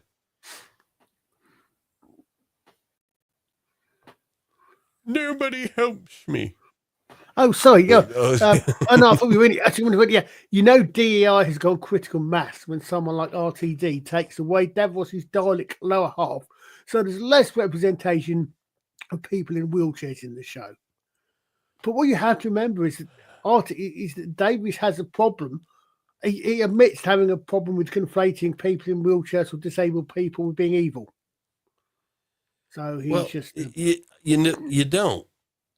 It doesn't look like a real chair. I mean, it may serve a similar purpose, but I wasn't thinking of him as a person in wheelchair. I was thinking of him as person with Dalek bottom. You know, he's a cyborg. He turned himself. Yeah, he is. Yes. Machine. Yeah. Well, I don't know that he turned himself. Perhaps he was injured, gravely injured, like Darth Vader, and he just got half a job. So they never explain in the old Doctor Who why Davros was so disfigured and different from his people. Or I know that he modified himself, but why is never explained. I think it's mentioned somewhere. I only can't remember. I don't think it is in. I'm not sure it's on TV. It may be in other material later on, perhaps, that he's severely injured in the war. And that's literally a life support chair that he's in.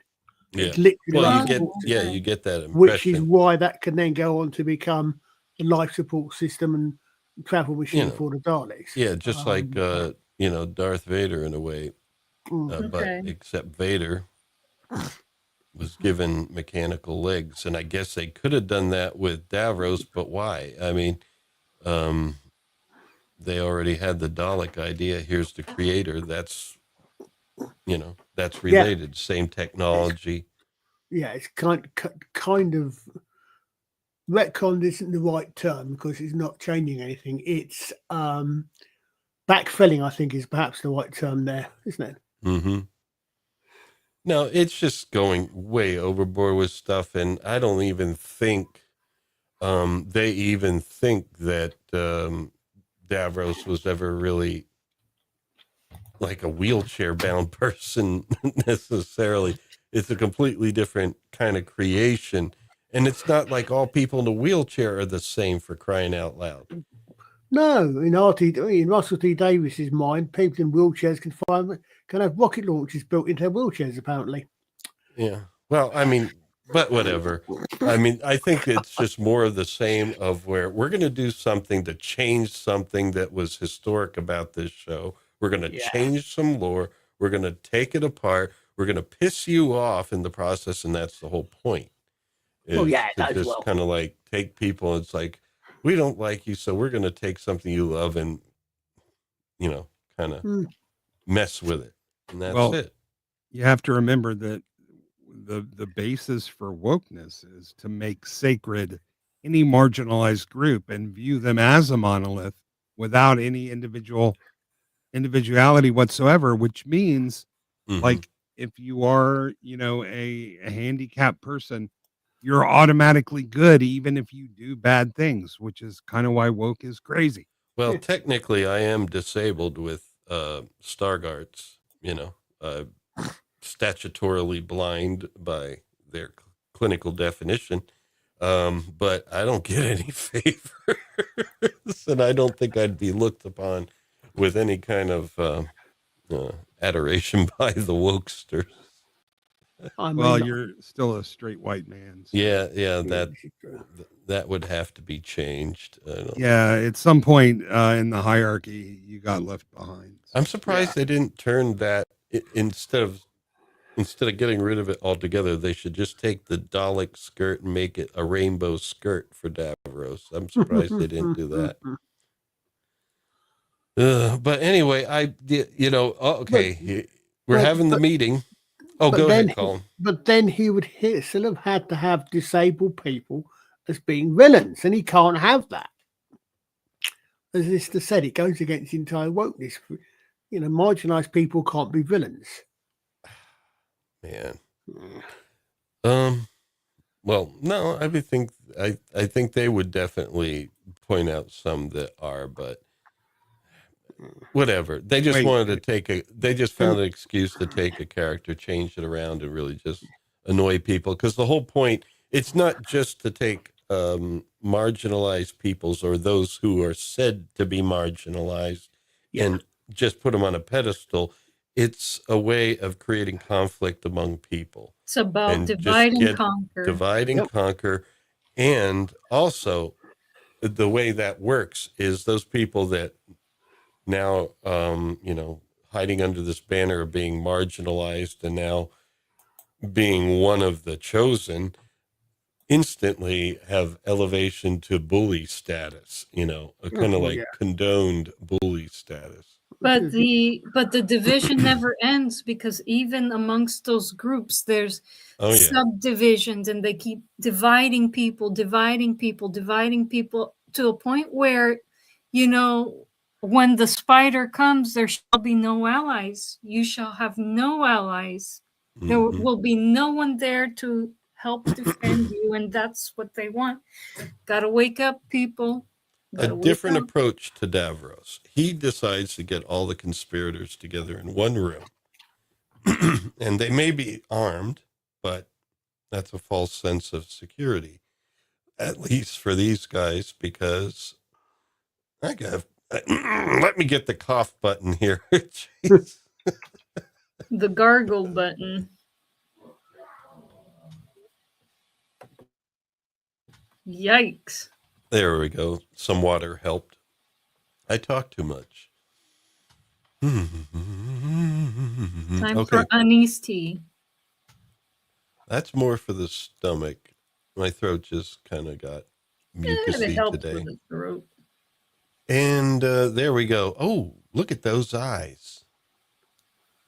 Jeepers creepers. How about them peepers?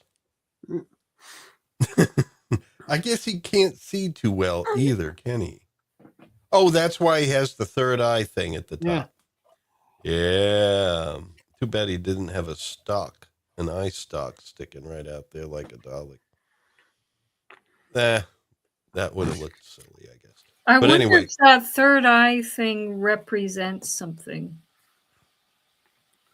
I suspect, again, it's backfill because he's got that. I think he's got that third eye because Daleks have an eye stalk.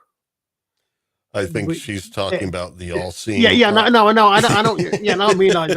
I'm thinking, the thing about it, the backfilling it again, because he's what the Daleks are semi-based on. Daleks have an eye stalk, so he has a third. So he's blind, so he has a false eye, an X-eye there. I think in the same position the Dalek. Yeah, it might be. Might be other things as well. The writer sneaking in symbols there. He wants to be on the top of the pyramid. Yeah, it's not a bendy, and I really don't think it has any spiritual significance. That would be sort of contrary to what they're going for all the way back at this time. I think she's just saying some sort of commentary on some of those commentary on those belief systems, not saying that he's in the Temple of Set or anything like that. Yeah. Like, what was that? Aquino, one of the chiefs of staff, was a member of the Temple of Set, an outwardly practicing Luciferian cult. But anyway, there is the dilemma. So they want him to go back on he wants the Daleks to have a conscience. At least Garmin does. And Davros doesn't agree. And he's like, well, how about we put it to a vote as to who shall lead the organization? And of course, Garmin gets false confidence. He feels we got the numbers, so we're fine. But no, he's really playing for time. Davros is playing for time because the Daleks, on their little wheelchairs, are taking some time getting back from the Thal Dome. I do have a question here. Why did Sarah have time to get changed? I didn't notice. Well, she doesn't have the raincoat on or the sweater, but maybe this was under the sweater, or is that a blazer? It looks like she's got a I don't know. It looks like she's got a blouse and top on, and possibly I don't know if that's trousers working instead of a skirt. It looks like she's changed. I Well, thought she she had- had trousers the whole time because she had like a raincoat on top of a sweater and like jeans, I think, or navy blue slacks. I And, thought- Yeah, I and we're think- not going in order here too, so that could also. and I'm pretty. Yeah, it's true. But I'm just wondering when Yes. I'm just wondering when Mr. Phobos suffers no fools. No. Oh man, I'm feeling like bad. No, I'm just saying you can't really. We That's are, just true. They might have. No, I would not say nothing stood out as like any kind of discontinuity as far as dress is concerned. But yeah, there's no TARDIS, obviously, so there's no changing room, unless she just rummaged through some, took some clothes off of some dead Thals or something. I'm sure there's I'm sure there are bathrooms around in some place. This is a bunker, so. Oh yeah, I guess so. Did But anyway, did you guys notice that as they walked around in the Dalek, the scientist guy's bunker, that it looked like they were, walking through a film studio? There were even some like stage lights that you could see in a big H marker in the back. I don't know, but the story was so interesting and entertaining. sure they I had didn't some- mind it, but I'm sure they had some things there that was just supposed to be technology that's in the bunker.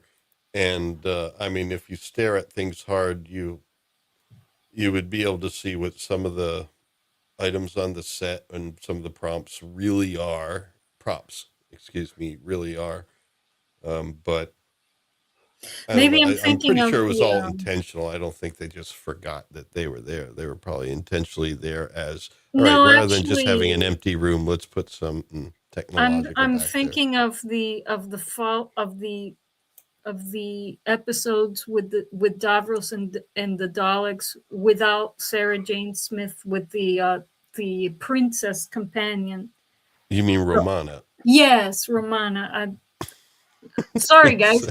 I mean, I'm actually new to the old Doctor Who. This is the first time I sit down to watch any old episodes. And But you did like 3 or 4 of them in one night. Yes, so. I liked them. But Mhm. I think it was in the Romana episode with Davros that you could see that it's backstage of some. Oh, okay. Yeah, not in this one. Not in. I was thinking of that one. Yeah. Well, the Was still Movellans very- do look like a theater company. Still immersive though, which Yeah. means something. Oh, You yeah. don't But I need. felt the Davros voice in this episode was much better. Yeah, I wonder why they didn't apply don't the know. effect. The Maybe it was too remodulation. scary for the kids because there was controversy about it at the time that Really. during the Tom Baker era that Doctor Who had gotten too scary for children. Really. You know, it was basically, I think it was a mother named Karen Nope. that was highly concerned about it. Yeah. Yeah. Hey, listen, guys, something has come up. I've got to bail. So All right. Okay. No worries. wanted to say my goodbyes to everyone. Bye, All chat. Thank you. Well, Good we hope night. everything's all right, but thank you for sticking with us. Yeah, but I have to deal with this now because Okay. I'm not going to wait. But everything's fine. Thank you, All right. guys. I will Okay. catch up with Okay. you on the internet later this. All right. Take care. Alrighty. All right. Well, now, Archer, you can speak as long as you want. I was about to say, oh no, it's Davros versus the convention of dentists. Yeah, it did have that look there. Uh-huh. They want more pay. Yeah. Well, but all this is kind of buying time for the Daleks to get there. It's a good interchange. I mean, they think they have the upper hand, but Davros knows that he does because he has the Daleks, and all he needs is them to come over to the room and take out all these guys. But he does take up time by delivering a speech, under the guise of presenting his case as a candidate for the new democracy. And Vote of for course, me as dictator. yeah. And Niter is voted in, just so- watching the whole thing, and you get the sense that he knows that, even though he doesn't know Davros's plan, that he knows he's on the winning side there. And here we are outside in lovely Skaro, and that's where, hey, Severin meets with Bathan or Bythan or Bethan, I think it was. Bethan, yes. Bethan, and why? And I mean, she carries off the hair well, but the doctor said to meet up because she's forming a revolution. So they're planning things, and the Dalek soldiers are going past. Definitely World War I vibes with the trenches, sandbags. Mhm. Mhm. Yep, see that. Interesting enough, at this point, right by the camera, the Daleks are obviously quite capable of moving outside and overground. By the time we get to the Daleks when we first see them, they're only able to move over flat metal surfaces because that's how they're powered. So obviously there's been some development in the Daleks. Yeah. I mean, you don't really see wheels beneath them or Davros, so you just assume that it's wheels. But Yeah. you don't I'm know. thinking they make a particular point of it in the first episode in the Daleks, the first the William Hartnell one. They make a point of the fact that they're in the city and they're actually powered by them, which is why it's one of the most frightening when it first happened. The powerful scenes is in Remembrance of the Daleks, where Sylvester McCoy goes up the stairs to escape the Daleks, and all of a sudden the Dalek actually floats up. Yeah. And of course, until then, they've been limited to flat surfaces, which is why as far as what the viewer sees. Yeah. Mhm. I mean, it's made a point of that they can only travel on traveling metal flat surfaces. So that's why when it suddenly gets a lifter, anti-grav or whatever it is, that's why that particular thing is so effective. Yeah. Yeah. And then I think in Christopher Eccleston's run, when they had that Dalek episode, there was a point made there, oh, you can't go upstairs, but it did. It levitated again. And then, of course, in David Tennant era, the Daleks are flying all over the place like bees. Yeah. Even here, I think it's implied that they're more like hovercrafts. Yeah. Quite possibly, yeah. Yeah, it is a skirt sort of thing. There we go. So here's the moment. The doctor has wired up the incubation chamber with these wires and explosives. Oh, that's what we were seeing him do on the wall. He was opening a wall case where the explosives were. And so, yep. And that's the plan, was to plant them all around the incubation area. And we actually get to see the Daleks for the first time. Well, at least in this episode. I haven't seen all of the episodes of Doctor Who's 1 through 3, so I don't know, Colin. Maybe you don't think I think this is the first time they've given hints. There've been hints, like there's one in one of the. I don't think it's the Daleks, because I got a feeling it's color. But you get one bit where and this is one of the movies where they scoop a Dalek mutant out of the travel case, but all you see is it's wrapped in a coat, and all you see is this sort of flipper like claw, like flipper like hand comes up, but that's all you see. But I think this is the first time you've had a clear image of what the actual Daleks look like inside. And even then, it's a little steamy in the bathhouse here. Let's see. Well, the most Yeah. it's 1970, mid 1970s BBC special effects as well. So it's Yeah. Well, I mean, it's still cool. I mean, oh yeah, definitely. growing up as a kid, it actually, some of these older shows I think are better in a way because you can relate to it better with your imagination. It's not all CGI. It's something Yeah. that you could kind of maybe make yourself. And so you'd be there with your green Play-Doh, making a Dalek and stuff like that.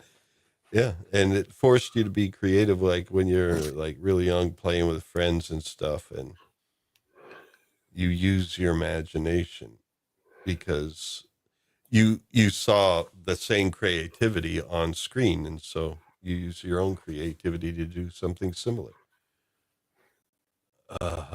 And what do we have here? Like you said, you mentioned at one time, like the handguns they had in Space 1999 kind of looked like a bicycle pedal. Yeah. Okay, and there is There it is. the moment, the great moment where, first he comes out of the incubation chamber with a Dalek around his neck. Yeah. Although that looks a little bit more like the things that the, what are they? The Drock. Yeah, it looks like one of the keepers.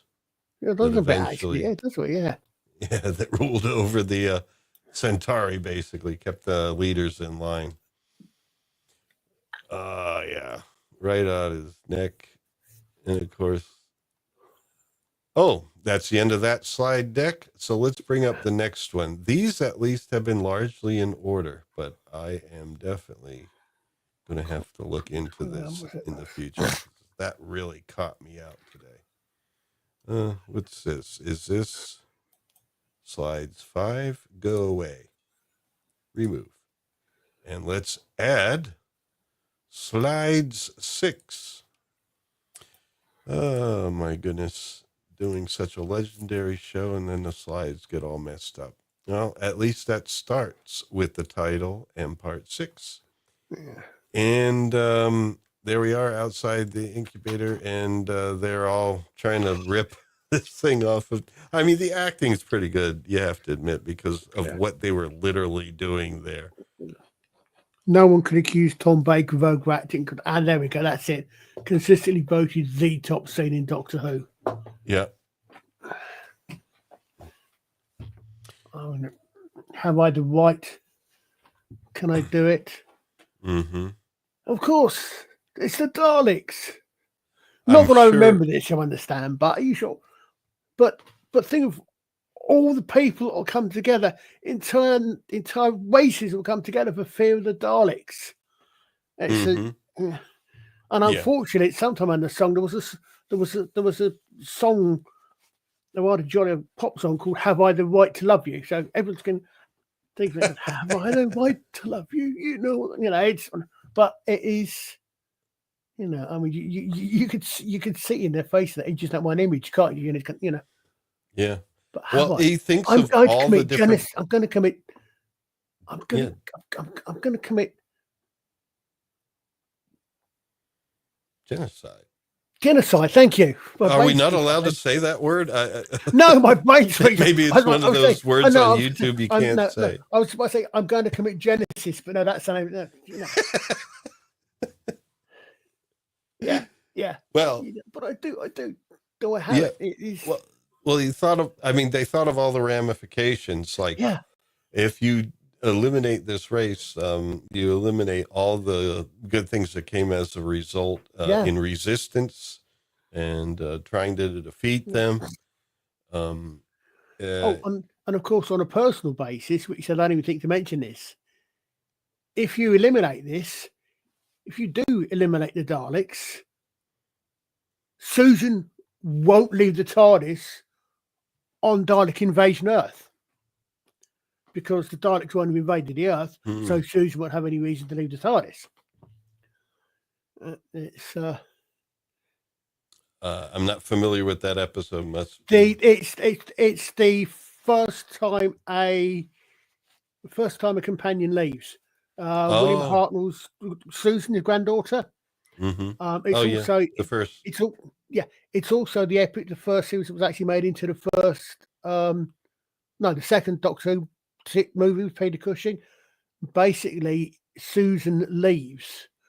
Again, it's got another iconic scene, another iconic Doctor speech, where he locks her out of the TARDIS because he realizes she's fallen for a resistance fighter, and he says, just like Leela.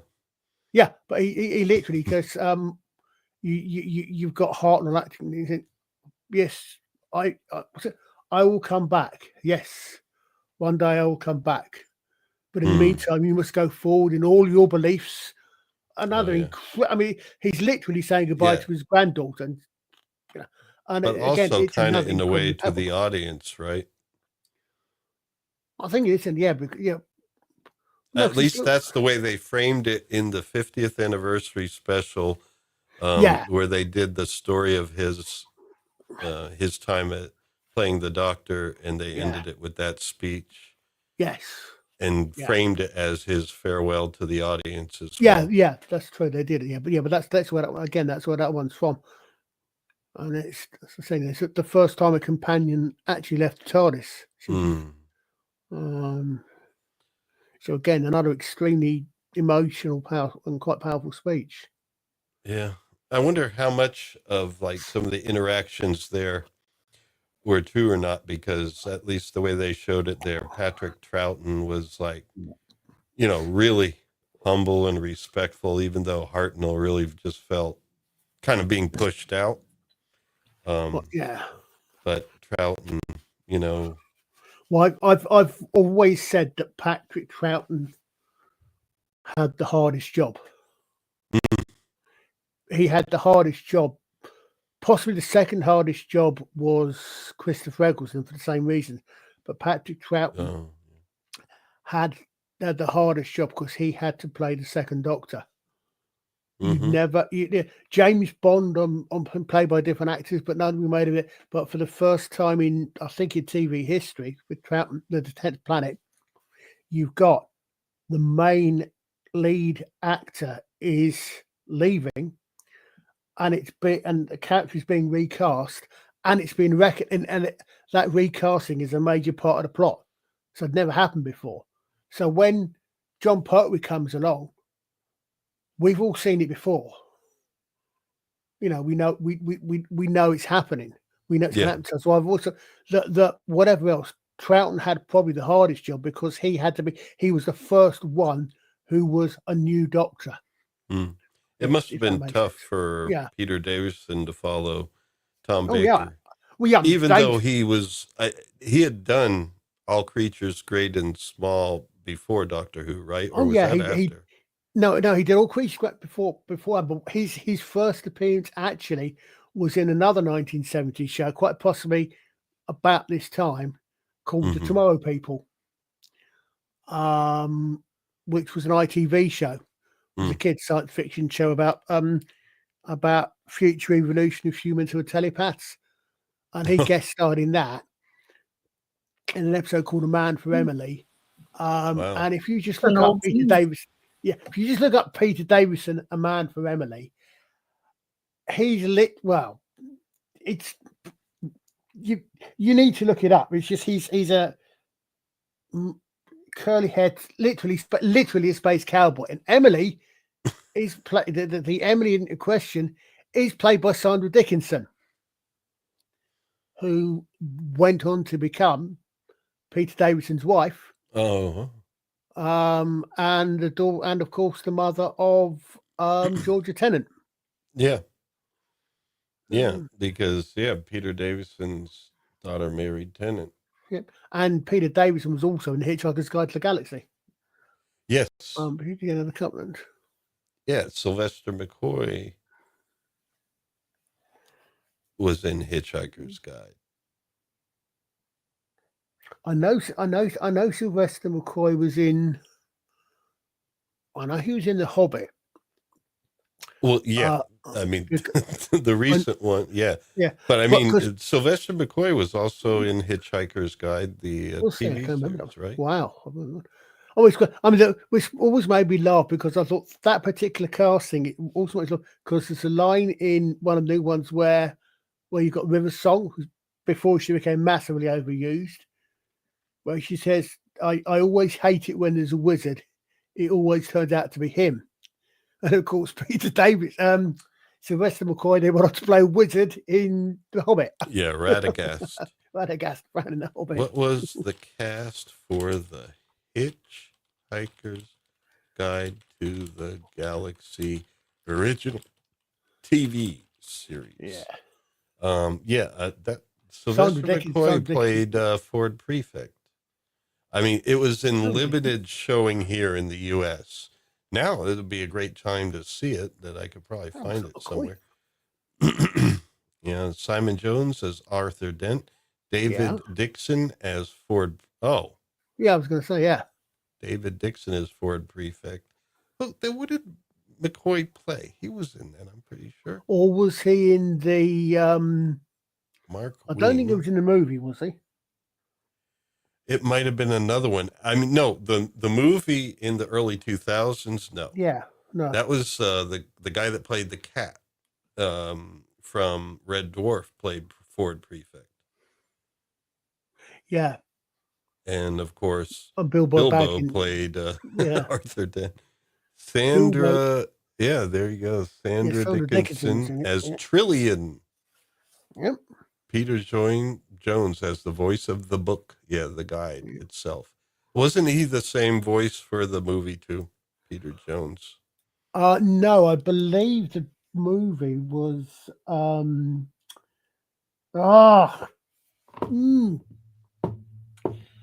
hate my bad again. The guy that did QI.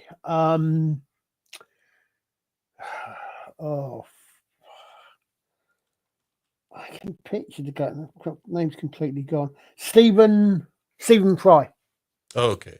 I think Stephen Fry was the was the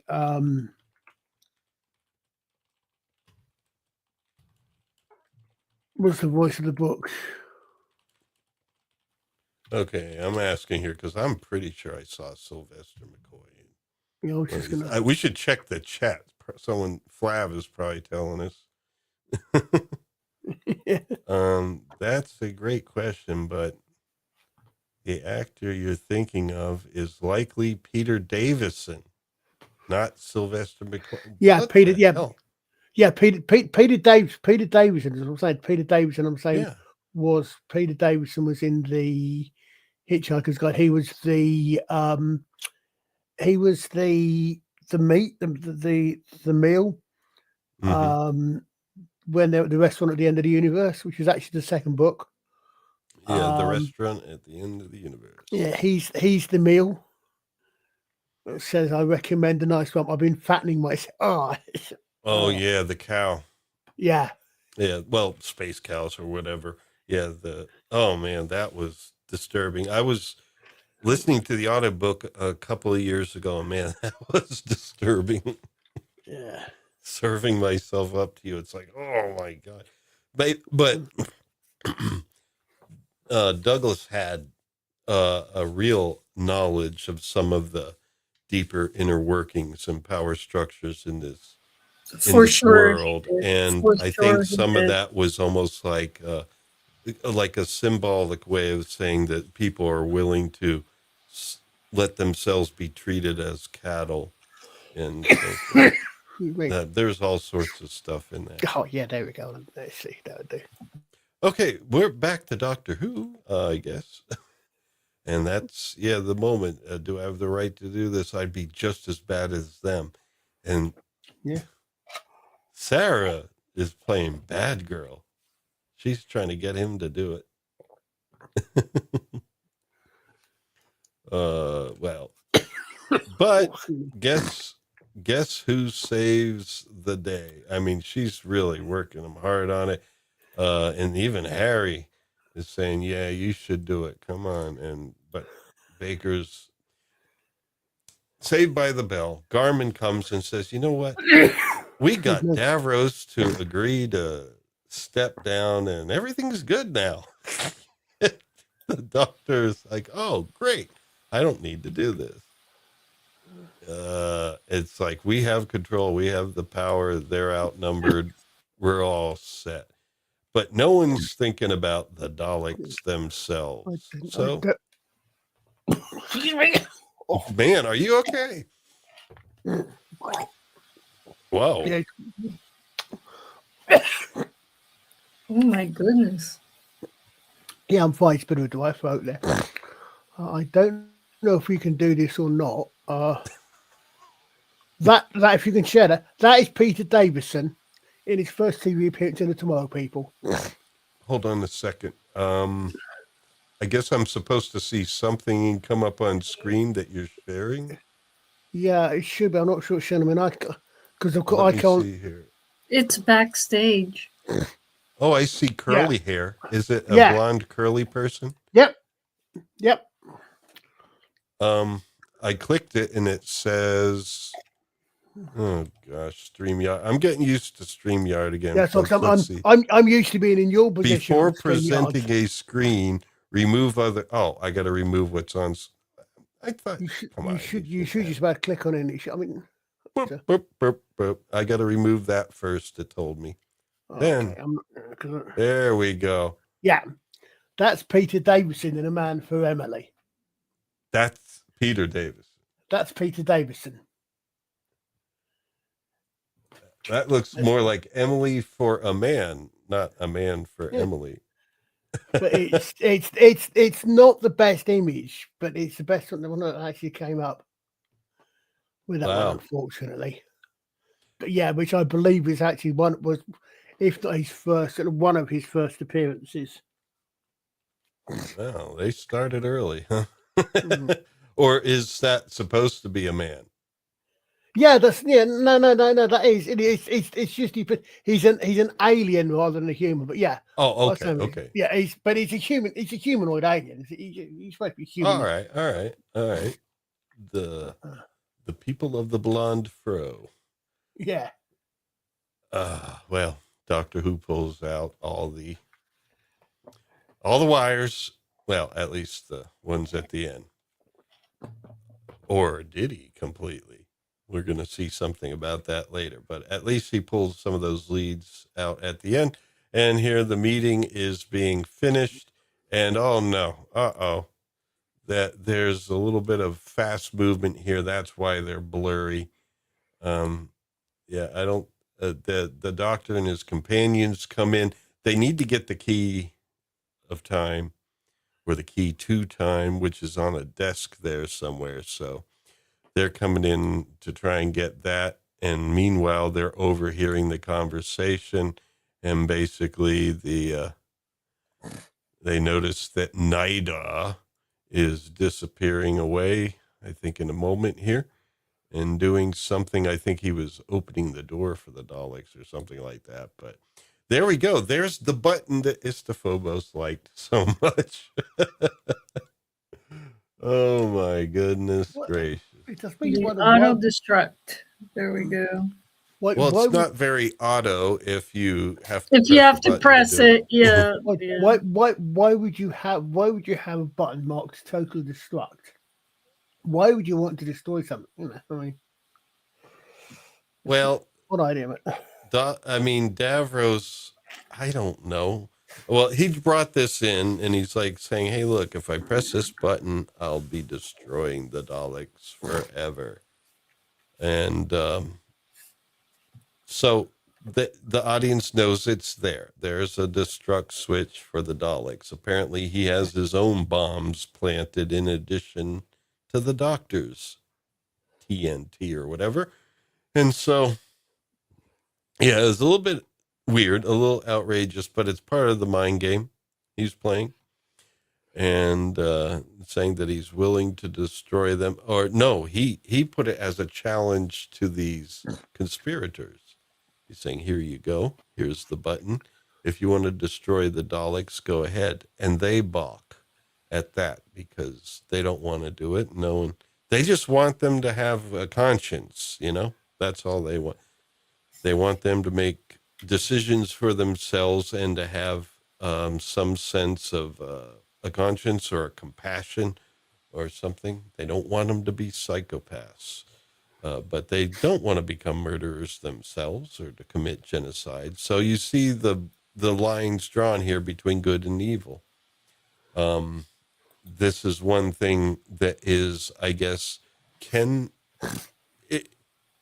by some they would say it's a weakness of good, in that you care for life or you have principles. I think it's a strength, in fact, to have principles, to not turn into evil Right. yourself. They're also representing here, that evil always gives you false options. There were certainly more options than just, okay, let me continue doing what I'm doing or destroy the Daleks. Yeah. Um, Like, oh, well, if you don't agree with me doing this, then you must support that, the whole straw man thing. And it's right. like, no, I didn't That's say what that. it is. Exactly. And evil always does that. Evil entities do that. Well, and what I'm saying with Doctor Who, it's like in Matt Smith and stuff. I mean, I thought the writing was going down a little bit in the third season of him, even though he was my favorite of the new Doctors. Yeah. But it was, after the Angels took out Amy and Rory, it started kind of really dwindling a bit there, story-wise. Not that I had any problem with Clara. I didn't. It was just the stories weren't as good. And at the end of the thing, it's like some guy in a top hat. It's like, I don't know what. It's like after the first two seasons, the climax, you couldn't do it again, really. Which Clara 1, 2, or 3?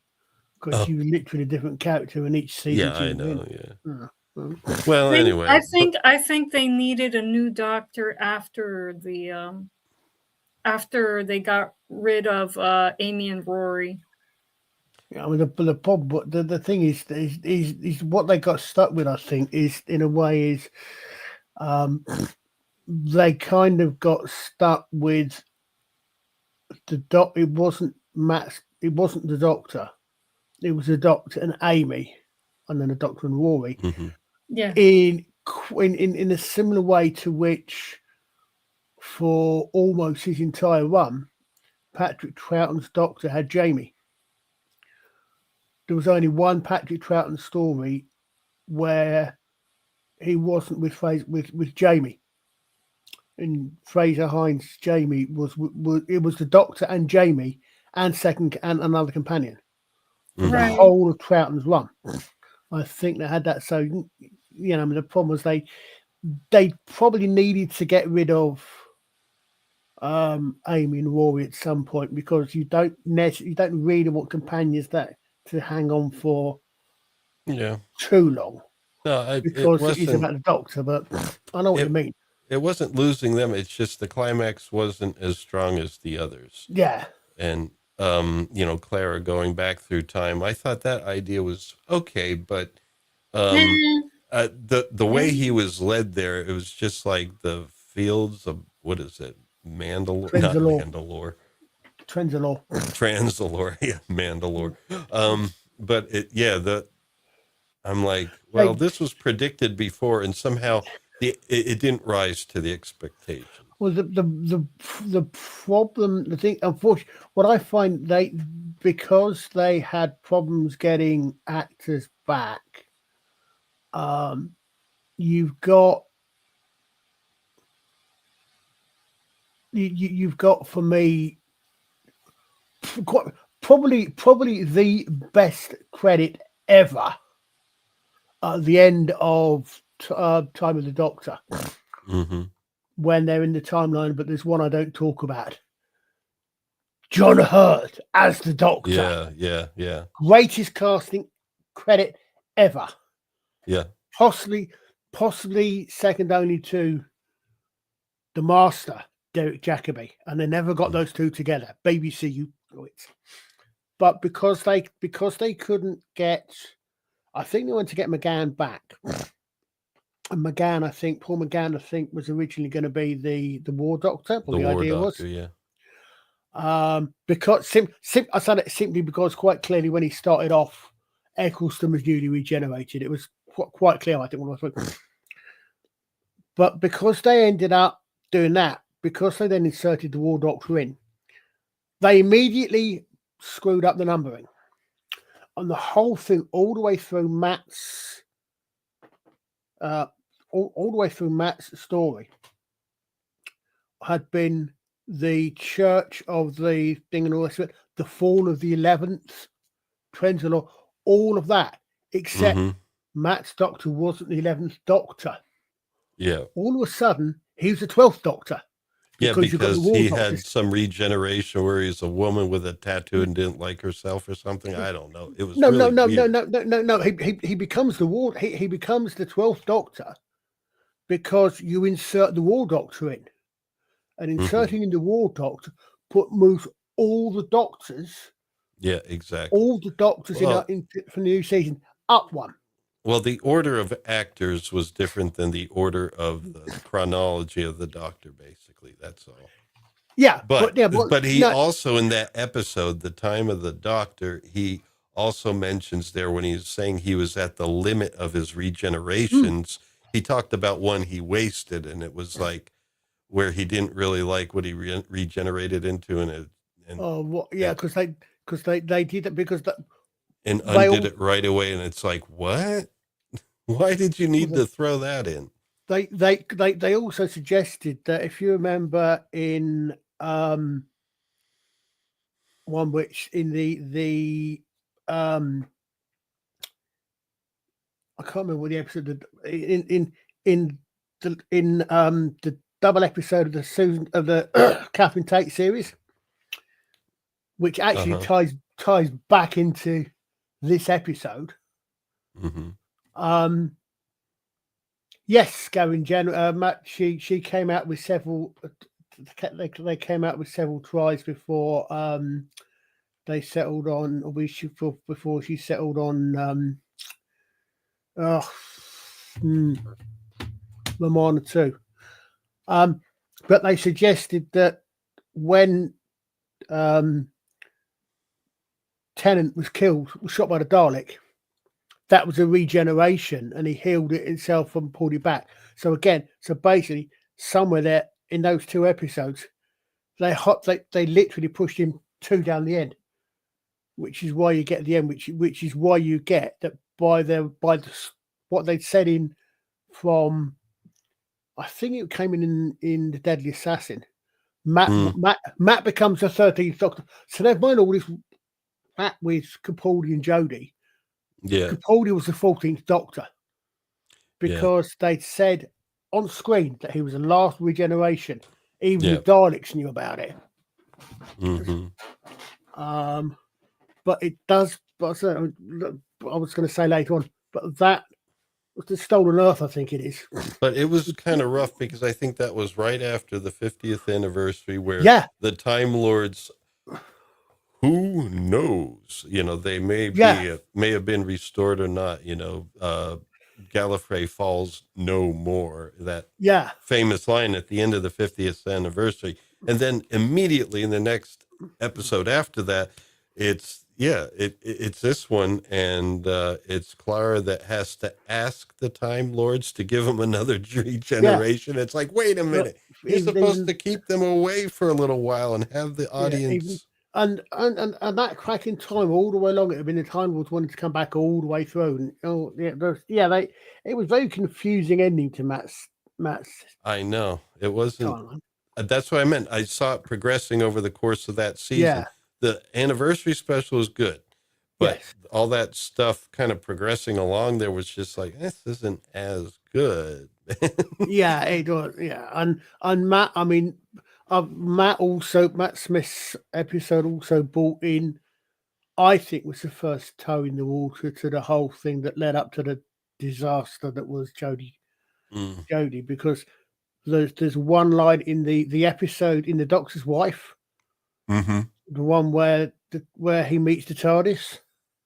Yeah, and he This is the mentioned in that episode, oh, what was it? No, it was another Time Lord called the Corsair. The Corsair. Corsair who flicked between murder. And I think that was a toe in the water. Then you get Capaldi, you get yeah. the And great then the Ken- Capaldi era, that one Gallifreyan guard you get the general, you get Ken that Bones, the died general, and came back and comes back as a black. transitioned. Yeah. Yeah, not only come back, but he becomes a woman and a black woman at that. So I think that was the next toe in the water, and then Missy was the final straw.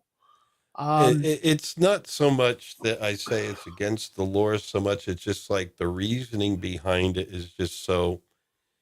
No, it's the reasoning and the purpose behind it. And, just like, I don't mind if there's a reptilian and a 19th century woman in a lesbian relationship, but do they have to announce it every episode to every other character constantly?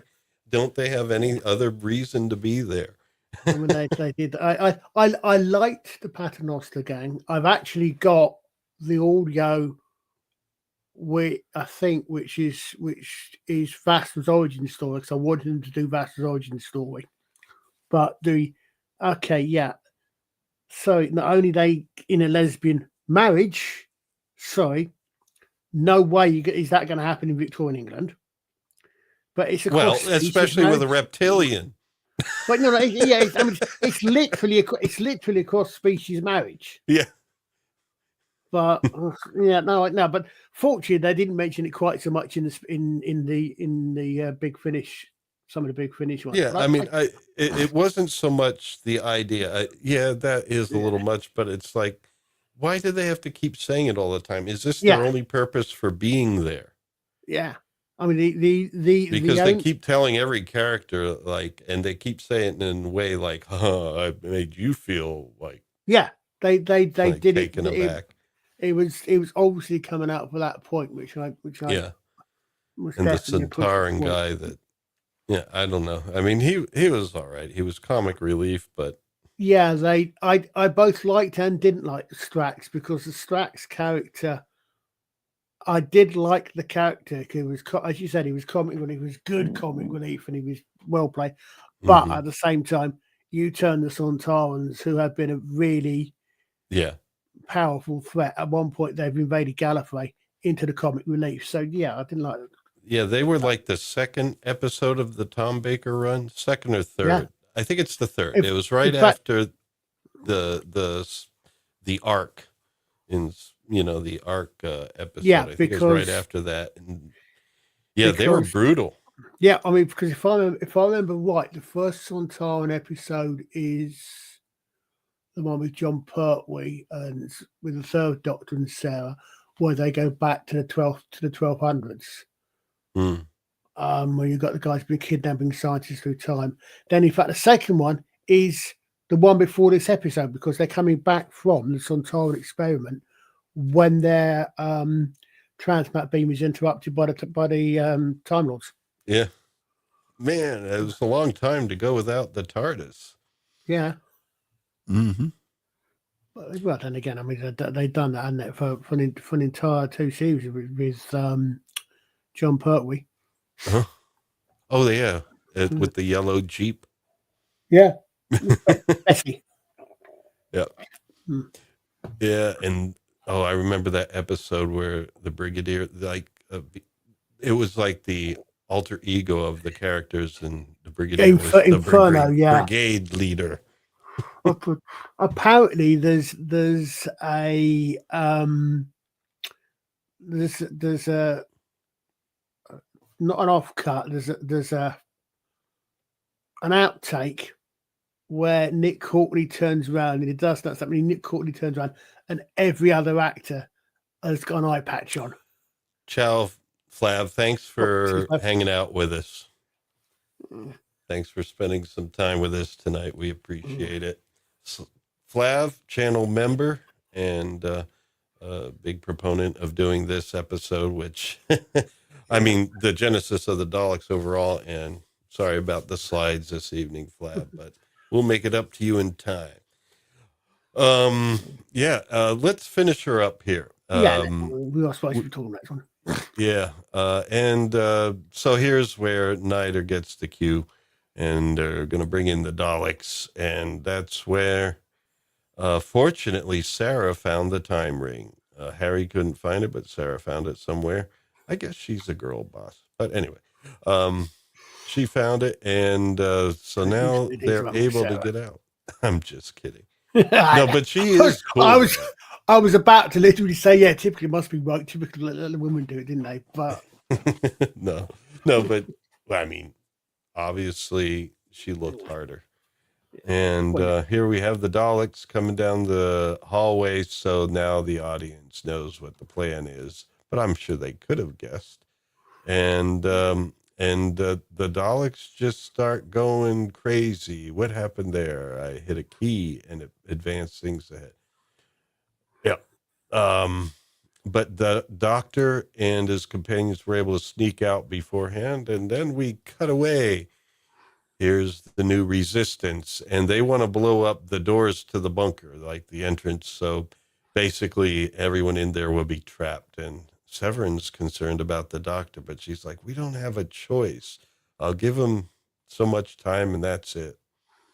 And so there's Davros in his haha moment where the Daleks come in and start contrasting everybody. I must Yeah, admit, I took a lot of slides here. it's been bothering me all the way through this entire episode that there's these people, you never held a machine gun, you don't hold a submachine gun by the magazine. Uh, I mean, Is that happening there? he's not, but half of them are holding one hand on Yeah. them, one hand on thing, and one they're holding it by the magazine. they're You don't do that. actors. Yeah, They like don't- chum in the middle there. They're not pro Second Amendment anyway. Well, Yeah, but there's this possibility. This is no, actually, no, this is the 70s. So no, we have. This is what 15 years after we finished national service. But the Sterling was the Sterling was still in service because it was my blinking. It was my personal weapon in the early 80s. So it was still in service. Which is why I can honestly say I've used the real Star Wars blaster because it's the same weapon. you mean like the Stormtroopers Yeah, blaster? it's literally a 9mm Sterling with a box over the box and 2 wires over the foresight.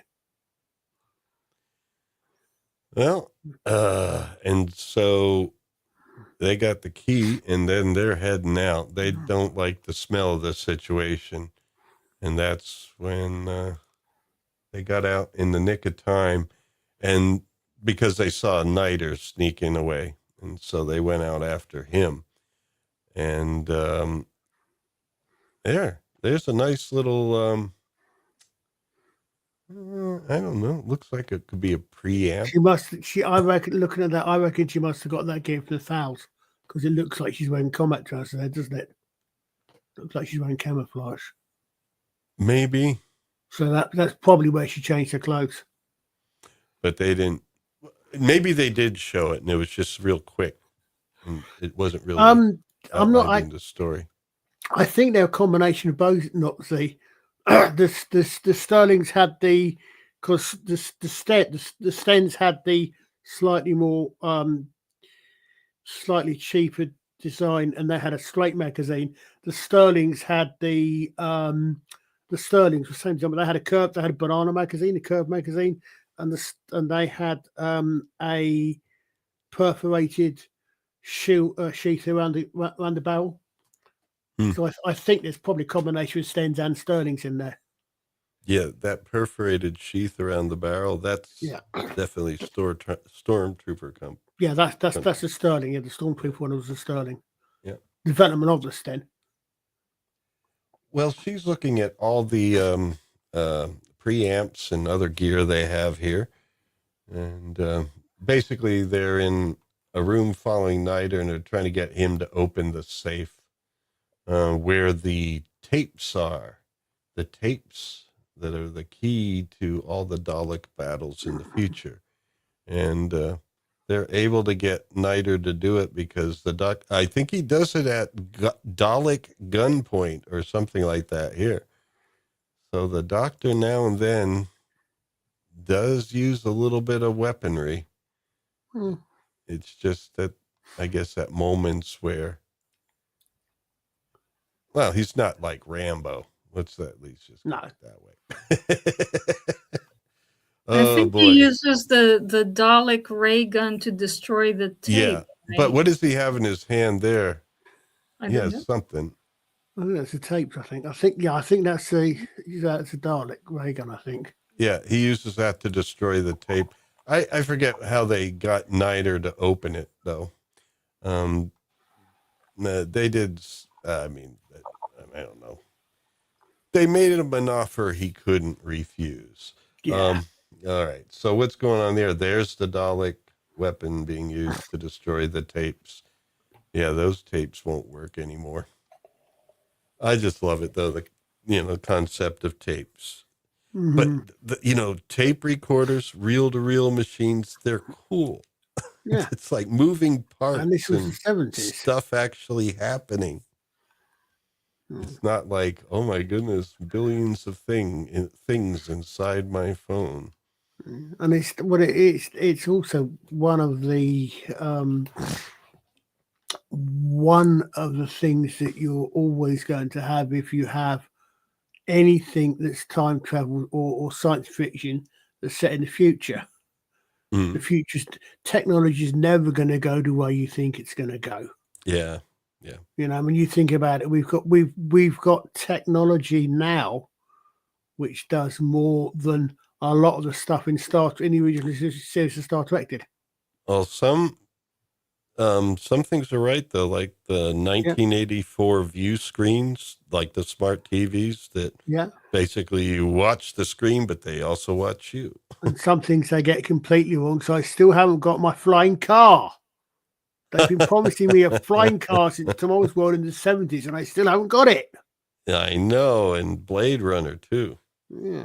Well, only the cops had them then, but Well, yeah. that'll probably happen first. Yeah, the police will have the flying cars first. Well, makes sense. Yeah, The minute you get first, and the police.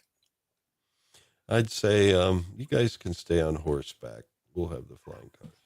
All right, so here they are. They're grabbing the time ring, but that's right. They're missing the time ring. The Doctor dropped it. He realized, so they have to go look for it quick.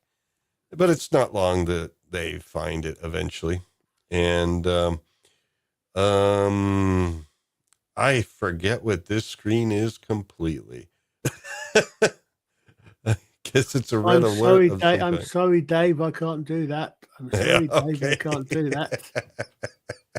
Daisy. It's Hal.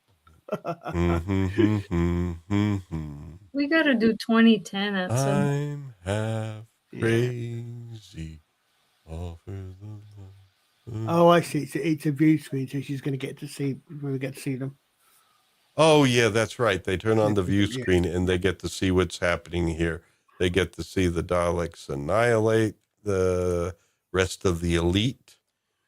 But if you join a group called the Elite, you're probably setting yourself up for some trouble. And that's where he calls them in. And then it actually happens. So we get a lot of people being contrasted. But there we go. And a lot of, you had to act well to make that somewhat believable. Because you're not seeing anything. The contrast is added later. You're just there going, ah! Yeah. Oh, man. Post, as they say. Yeah. And what's happening now? I guess here they're finding out that the place is going to get blown up, or at least the entrance, and everyone's going to be buried alive. Buried alive. Kirk. And but he sees the leads again, and he's thinking about it this time. Oh no, this didn't work out. Should I do it? But he doesn't have to do it. The Dalek makes the decision for him and Yeah. basically rolls over it, or not rolls, hovers, and completes the circuit, and the bombs go off. But in this case, it's not a complete genocide, and I'm not exactly sure why. I guess not all of them were connected, and so they eliminated a good number of them, but not all of them. So, and Yeah. Daleks, as you know, breed like rabbits. Yeah, how do Daleks? No, I'm not going to ask. I don't even want to think about it. Oh, I mean, I don't know. it's especially given that if you think about it. I mean, like Cybermen, in later, certainly in the new series, the Daleks actually convert other races into Daleks as well. So, Yeah. Well, there they are. There's Daleks sitting there, and all the scientists are on the floor. But it looks like they want to kill the rest of them. And Davros is like, wait a second. The Daleks are saying, you are inferior beings. You shall be exterminated. And Davros is like, these scientists are smart. They can help you. You need their help. And the Daleks aren't having it.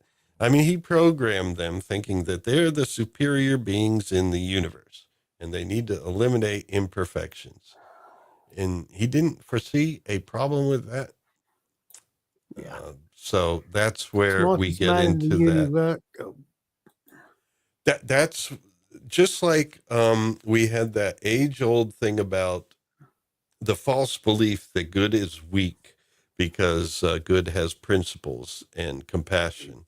Yeah, evil can take advantage of that, but I still see it as a strength. But here we see one of the weaknesses of evil. If you're truly evil, it is going to eat at itself. It does. Basically, you have no allies. Mhm. No true Precisely. allies. It is, to use another Star Trek quote from a much, much, much inferior version, sheer fucking hubris. That was suffers. I thought that was an original quote from Mr. Brown Esquire.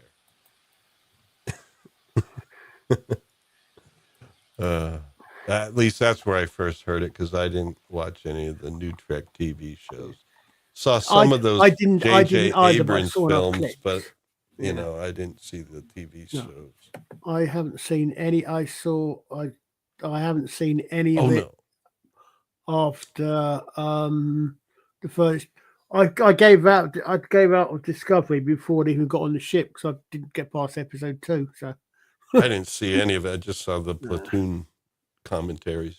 But we did see Picard season 3 because we heard it was all right, and you should probably see it. And we thought it was pretty good, and you could watch it on its own.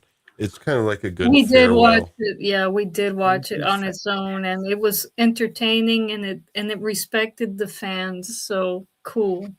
So somehow they managed to write the fact that the Picard's actually dead.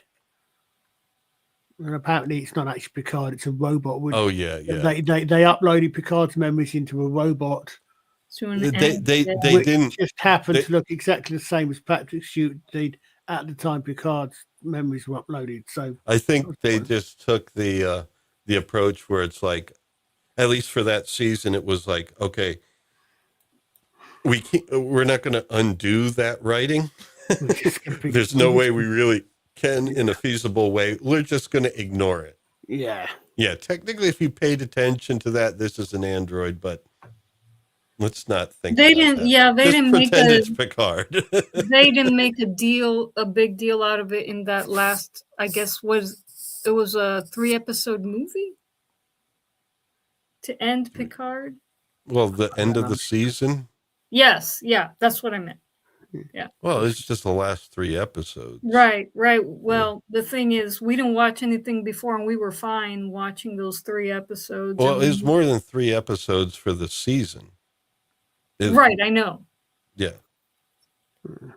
So they produced like a 3-parter It was more than 3 episodes, but you're saying the end of it was like a 3-parter? I was thought the like whole a thing three- was continuous. It was I really thought that those last episodes were like a movie to end the series. maybe. I 3-part don't remember it well enough for that. I saw all the episodes as just one continuous, story for that season. But in any Well, case, it wasn't necessary for me who hadn't seen anything before those 3 Yeah. episodes to watch anything that came before for it to make sense and to be enjoyable. It seems like those were written as standalones because whomever was in charge wanted to give something to the fans and turn things Yeah. around. yeah, Terry Metalis, This apparently. certainly sounds as if they did there. It was a good kind of send off. Now, if they try to do another season, I don't know. It may be a little late, but No, they need to they need to leave Star Trek alone, please. Leave Star Trek alone. Leave it alone. Don't even go back to Deep Space Nine. Leave it alone. oh, Yeah. Don't Oh. touch any of my Star Trek. No. yeah, a Not lot of even these Voyager, shows. I mean, it's the actors, the writers, and the people that worked on the shows at that time. You can't just take that stuff and just later with different people and stuff like that, like the J.J. Abrams thing. I don't know, what do they call it? They're going The freaking Kelvin timeline. What the hell is going on here?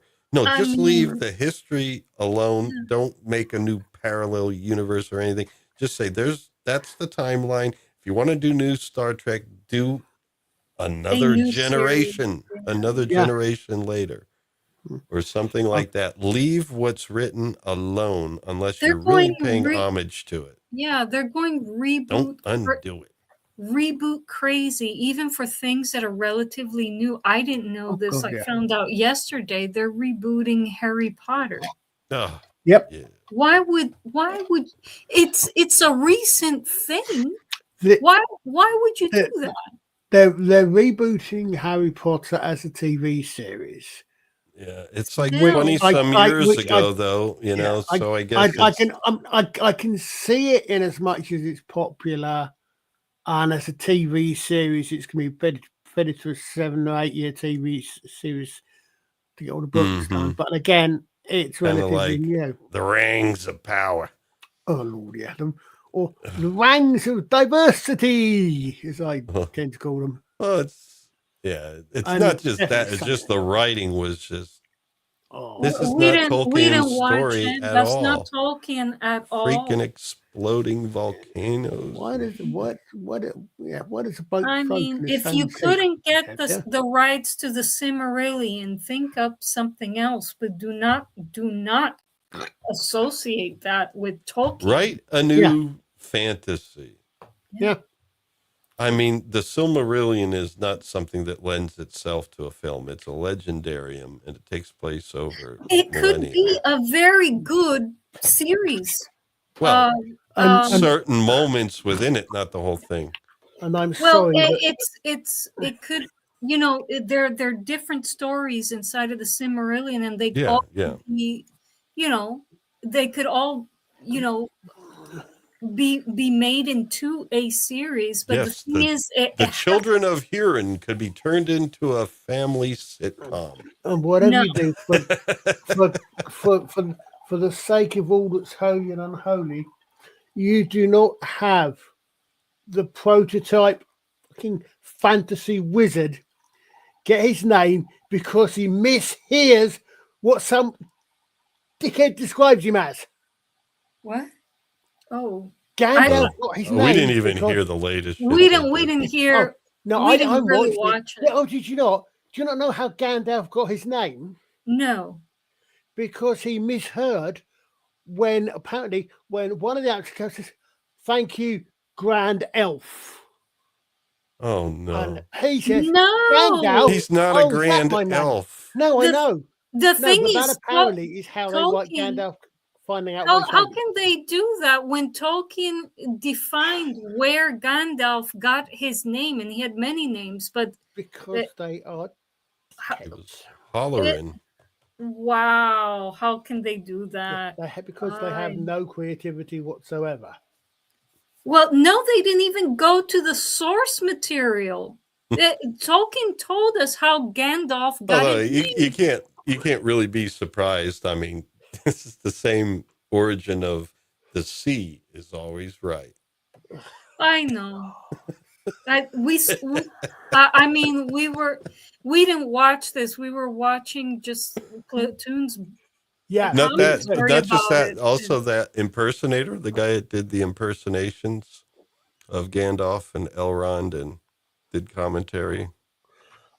I've not. Oh seen, yes, the voice actor, Yeah. that guy's brilliant. I've not seen any. I've not seen anything for most of that stuff. Most of the stuff that I've seen has basically been exactly that. It's been watching someone's commentaries on it. Yeah. Oh yeah, we didn't see any of it ourselves.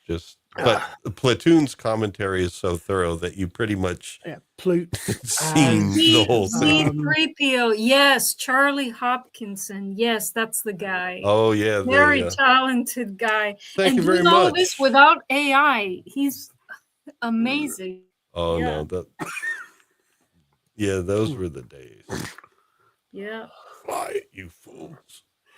But He's so funny, incredibly funny. But that's how we experienced the Rings of Power, through Charlie Hopkinson and Platoon's commentary. Yeah. and the fact that the entirety of the entire existence, that everything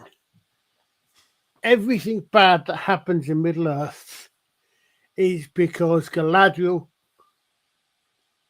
can't keep her passion, can't keep her desires under control. Destroyed Galadriel's character. How dare they? But it's important. She's a woman, and she's the one that turned Sauron back into Sauron. I mean, She was already a powerful woman in Yeah. the Lord of the Rings. They did not need to change her at all. Yeah. In fact, she was more powerful. Yeah, well, she had powers. It doesn't mean brute force. It means not even just intelligence. She had magical powers. You know? Yeah. She was, precisely. She didn't need to be a sword wielding warrior to be menacing. She was a powerful being, and they just changed her nature entirely. Outrageous.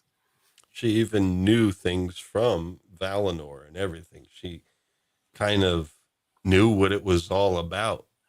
And then she's just like there with a sword swinging at stuff. It's like, no. Someone that knows what the whole journey of life is about is not going to behave like that. Climbing up a nice shelf with a dagger. Okay, great. Yeah. All right. Well, we're going to say goodbye to Doctor Who here. They're watching the closed circuit television and seeing all the scientists Trust me, Scott, I'm old enough to say it. I'm old enough to say those were the days, my friend. I'm old enough. Trust me. Those were the days, my friend. We thought they'd never. You actually know it. Mary Wait, Hopkins. are you singing a song from the Christmas 1960s. special? No. Fiddler on the Roof. Oh, okay. Oh. No, it's Mary Hopkins. I was thinking of the Star Wars Christmas special in the bar. No, this is the song that had me quite literally slide across a kitchen floor to press the record button on my radio cassette recorder when it played on the radio. I thought it was from Fiddler on the Roof. I'm not aware. It was sung by Mary Hopkins. Of course, I surgically implanted Sylvester McCoy into Hitchhiker's Guide to the Galaxy. Wow. Scott Hobbit. The song.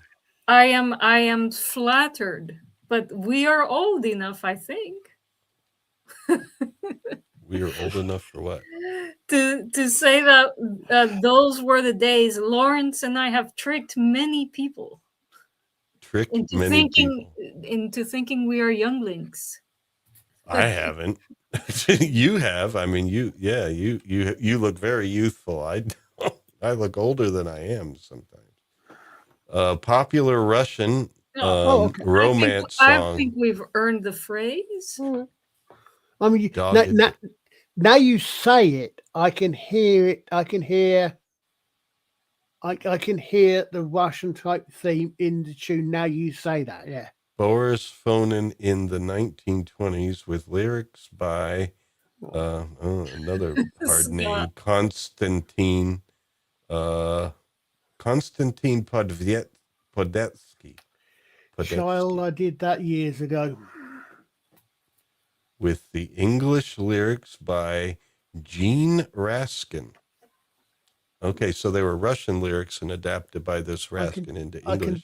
You say that. Now you say that. I mean, I can definitely hear the Russian here you go. Type methodology in it. The 1968 hit for Welsh singer Mary Hopkin. Yep. And no S, just Hopkin. Yeah. Produced by Paul McCartney. Oh. For the Apple label. That's the Beatles label that they had. Wow, this is good to know. We're getting back to earworms. But I see no mention of Fiddler on the Roof here. Russian roots. I don't know why I thought it was Fiddler on the Roof. Fiddler on the Roof, of course, is set in Russia. So, yeah, but I can imagine there might possibly something very similar to from that. A classic Russian song.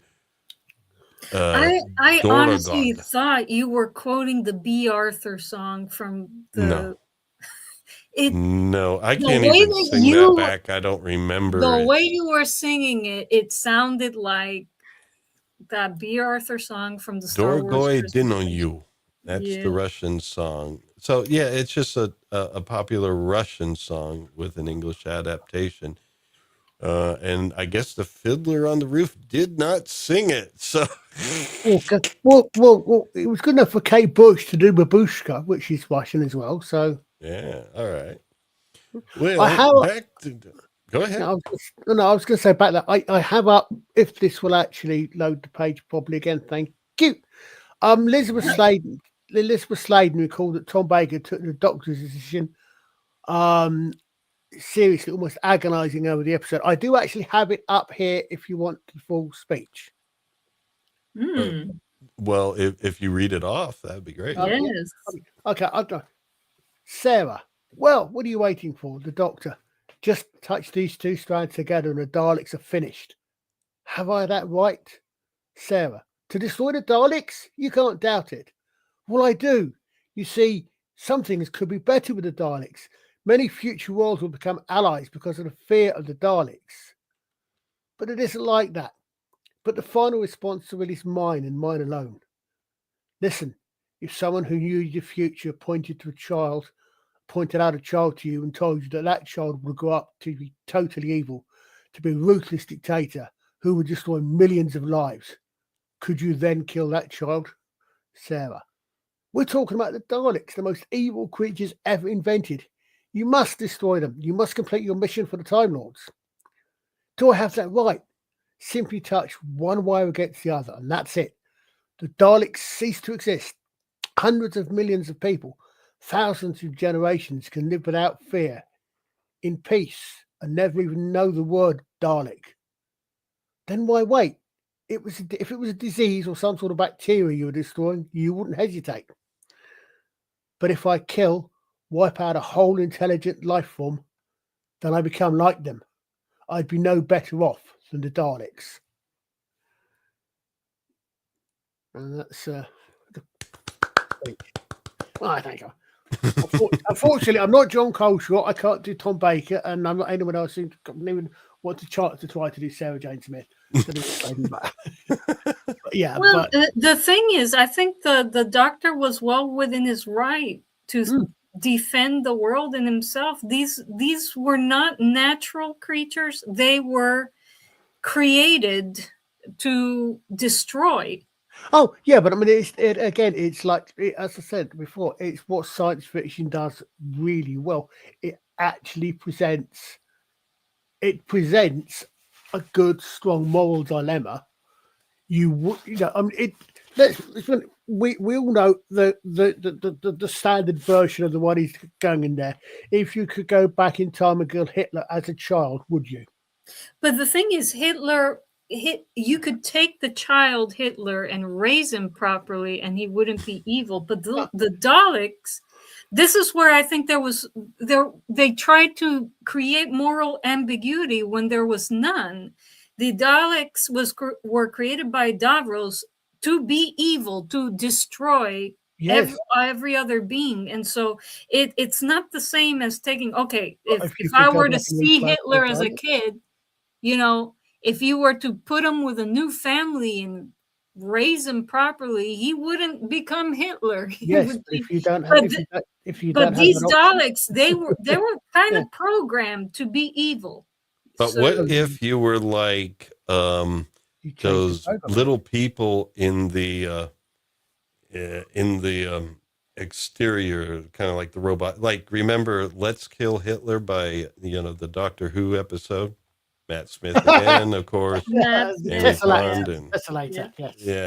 Yeah. And so, the test selector. Yeah, that's right. Yeah. So, would you do that? Would you get into a suit like that and go out and get Hitler when he's well and truly evil?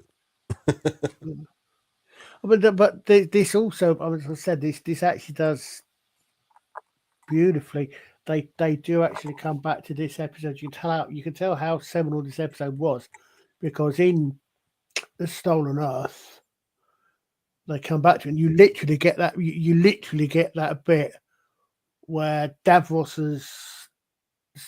I don't particularly. I've got a lot of problems with the Stolen Earth. I think it's very fan baity. We've got all the companions from the entirety of season 1 of Doctor Who up to then and all that, which I don't particularly like that aspect of it myself. But you brought that back, and then you've got that back where you've got Sarah's in the Sarah Jane Adventures, and she hears that voice that she hasn't heard in 50 years, and the look on Liz Sladen's face, she just can't do anything. That's it. You can't do it. And then later, when Davros sees her, oh, Miss Smith, how fit! Someone will say it's fitting that you're here at the beginning, at the end, as you're here at the beginning. They literally loop back to this, this episode. Yeah, exactly. It's and several other episodes, other bits and pieces I've been in as well for that one. But it is there are, I think, very good reasons why this story is regularly on in the top few in the top few position on lists of best Doctor Who episodes. Yeah, it definitely. And at this point, this is where the evil folds back in on itself, and the Daleks are saying, yeah, you're not so good yourself. And fortunately, well, he doesn't get to it in time, but wait a minute, I'm being premature. They didn't kill Niter yet, but there we go. They did.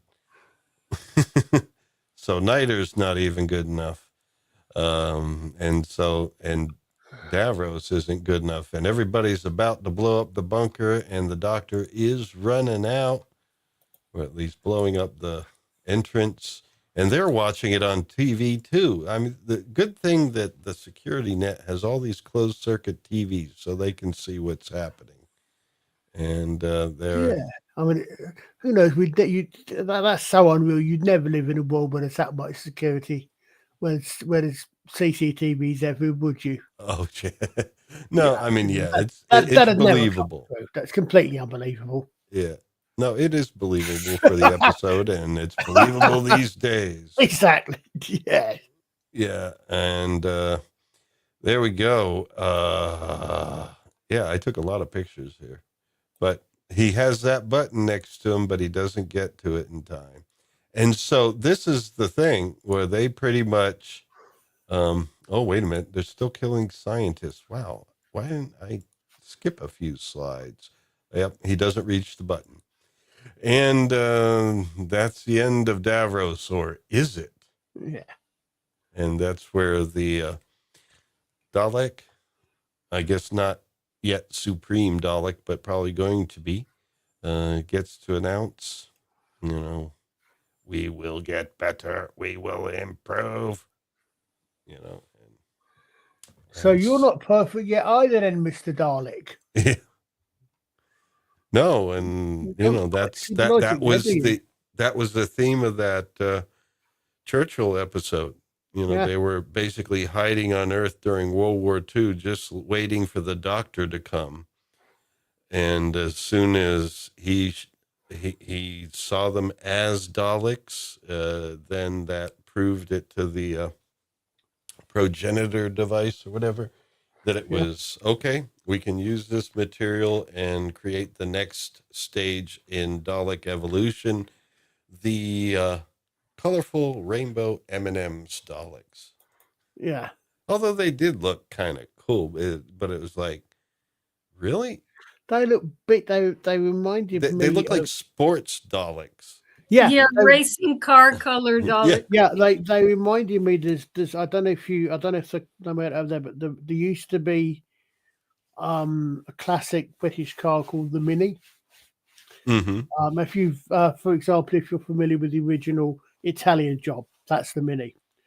Yeah, we've seen them. There were some over here. Some people would, but They're pretty. They're cute. Yeah, yes, they are. My first car was a Mini, but what's it? Sometime a while ago now, they redesigned them and they made them smaller, a little bit lower, and they looked a little bit lower and a little bit wider.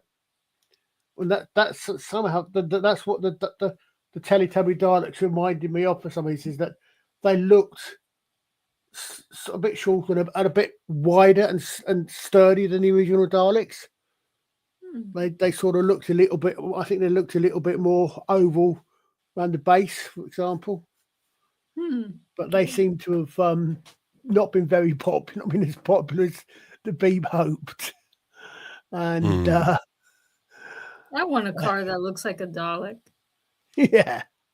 Now, Liza and I have been talking, and we think what we're going to do next week, the 14th, Christmas is approaching, but I think we could celebrate Christmas and still do something that isn't specifically Christmas. We were thinking of doing, just to touch on music a little bit there also, we're going to have a tournament of the best sci-fi television themes. Woo, yes, it's going to be to narrow it down. Oh, Lord. Yes.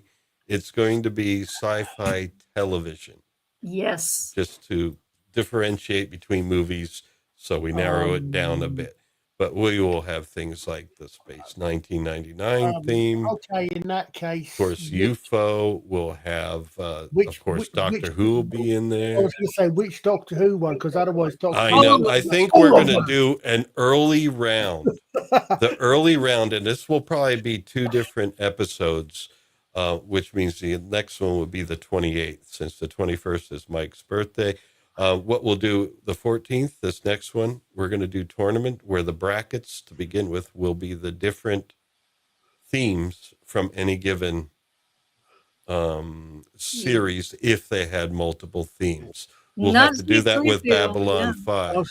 He's ready to vote. He's ready to vote. Yeah, we'll have to do that with Babylon 5, of course, Doctor Who. Of course. And what else? I would be tempted to say just that's going to be a lot, because otherwise, I mean, you've got how many? I don't know how many different versions of the Doctor Who theme they are, but they're all variations on a theme, if you find the expression. And I think we'll take the major Star Trek episodes and also pit them together: the original series versus the Next Generation theme, the Deep Space Nine theme, even Yes. the Voyager theme. And Yeah. why don't we throw in the Patch Adams theme there for No, Enterprise? please. Why not? Is that You Star need some Trek? easy ones to eliminate. Oh, okay.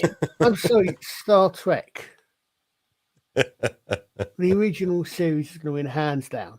Oh yeah. I Well, mean, you can't even. you still have to go through it. You still I have don't. to go I through don't it. know. That way we Colin. can You- talk you about could- the different okay. episode. I mean, the Right. different series. Fine. We could talk Are about you- who wrote the music. We could talk a little bit about these things.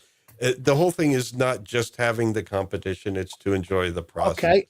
I'll I give you- think it's a hard tie. In Star Trek, it's going to be a hard decision to make between TNG, which is also the Star Trek 5 theme, and Deep Space Nine. No, That's what I think. The I'm themes. sorry. I'm sorry. No, respectfully, I will give you. I I will give you. I will give you why there's only you can only have a certain number of why only some of the Star Trek ones count, and I'll give it to you in 4 words: space, the final frontier. They stop having that voiceover. They stop being a decent Star Trek thing.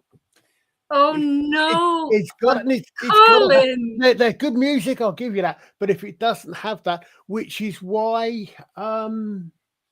That no, Colin. I think Yeah, which- we're gonna which have is to what- fight this out next week. We're gonna have to fight this no, out. I'll say which is why Enterprise can only come in. You can, which is why the only Enterprise no. theme tune that you can have from Star Trek, as in Star Trek Enterprise, or is it just Enterprise, is the last episode. Oh, Because Yes. the last episode they close up with all of the captains. yeah. going Too bad through- they didn't do a good episode. But though. can't, Yeah, can't it was a shit episode. I mean, can't we disqualify the Patch Adams theme because it was in Patch Adams first? We need something to laugh I at. don't It know can't what the all be Patch Adams thing serious. is since I've never seen. the I film. mean, you know what I could have replaced the I've It took a long time for me to get there or from here, or that's, something like that. the thing is that is actually the thing is that's a weird thing because as a theme tune, that's not a bad song. I mean, No. but it's from not some of the- Not Star Star Trek. No, it's not. I was going to say it's not a Star Trek. It does actually fit the opening titles for Enterprise, but you're right. It's not a Star Trek theme. Because Colin. it fits them. If you think about what I Yeah, think- it I feels could like re- a story about like going to space and getting there, Yeah. but not Star Trek. yeah, I agree. I agree entirely. It's not. Star I could Trek, but it replace does that have- theme with the eyes of the ranger are upon you, and I think it would fit better. Walker, It- Texas Ranger. No, Yeah. Yeah, no, the no, words I can wouldn't see the work. Enterprise. The eyes of a ranger are upon Upon you. you. It would match just as Everything well. You do know, is gonna see. I agree with you. I'm not. I agree with you. It's not. I'm not saying that's what I'm saying. It's Archer, not a I'm Star Trek theme tune. no. Yeah, pulling your leg a little bit there. No, but and I agree. It's not. But I find it's an interesting one in that it's not a Star Trek theme tune, despite the fact that it does actually go with the credit titles they do for Enterprise, because they're actually literally showing how they got from way back. Here I to can't get remember where it starts. there. Yeah, I can't remember where it starts all the way up to the Enterprise. So it does actually fit, but no, it's not. It's Archer's theme, whatever they call it. It's not a thing. It's not. A Star Trek theme. When my family and I were sat to watch the first episode and it started, we were like, "Are we is this the right channel?" Or we were Yeah. confused because it was not. It did not feel like a Star Trek opening, and No, and I agree. I mean, where were the planets and the ships and the voiceover? Well, it's a and- different time period. and instead we got something that looked like It was proto Trek, but the no. funny thing about it is, as the series progressed, all the Ew. time jumping and weird stuff going on. It was like It was horrible. It was horrible. it didn't fall into the theme of this was the beginnings. It It- seemed like, wow, there's so much going on here. Yeah. It seemed almost like it jumped too fast into deep stuff and the time traveler guys. Me too, Scott. Me too, Scott. I love Deep Space Nine as well. Yeah. All I can say is just be glad Easter's not here. I'm not quite as severe as he is on this matter. But what you mean? You mean Star Trek Babylon 5? Well, And I did quite like DS9. Yeah. I think Babylon 5 is a better story. And Yes, it's for really sure, it's the special, better story. But I- DS9 has its own moments, and mostly it's like you like the characters in some of the episodes. Yeah, you can characters with names like Ducat. Yes, Yeah. I mean, Grant, you have to acknowledge that things were stolen, but Yes. I did enjoy the series, and I rewatch it often, and I don't stop enjoying it. Yeah. Why would you even take a name like that? It's like we can't come up with another name for this Cardassian. It's but yeah, I mean, there's something to be fair, you've got a science fiction story set in a particular advantage universe with aliens, and it's set on a space station. Hmm. There are going to be a number of similarities because the settings are so similar. Yeah. How are you going to, you can have a story set on a space station, but you've got to have for that sort of a show, especially for Star Trek type show, you've got to have ships with it, because otherwise it's just going to be stuck on a soap opera on a space station. So there's because of the settings, there are going to be similarities based on those. Yeah, but it's quite clear that they it's quite obvious that they had the Bible for a year before handing it back, saying no thank you, bringing out Deep Space Nine, and then eventually settling out of court with JMS. With the wormhole and the name Ducat and the spiritual aspect of that they inserted into Star Trek, which I was fine with. I didn't have a problem because it was more based around aliens and their beliefs. It wasn't spiritual in the same way as Babylon 5. Yeah, and they also had the other perspective where it really treated them as wormhole aliens. Yeah. Well, anyway, I think we should let our audience get to sleep. We really appreciate you folks sticking with us. My only other question then would be, okay, fine. Can I put forward Thunderbirds or Captain Scarlet? Yeah, I think so. Why not? Yeah, why not? That made him happy. Cool. Yeah, in fact, what I'll do is, ready to battle. Just leave a comment at the end of this video, and you can mention themes that you'd like to have included.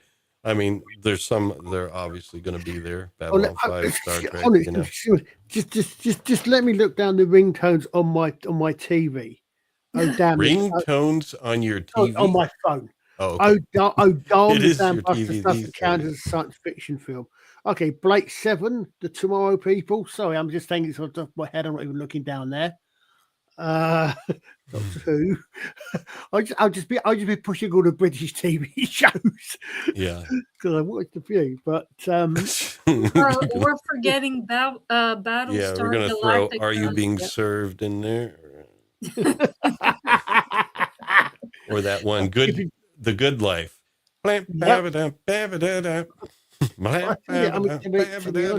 We should do British sitcom themes at some point. We only know the ones that came here, but that was still a pretty good bunch. Oh, I shall have to refer you to some of my really. I think Monty Python would win the day, though. Yeah.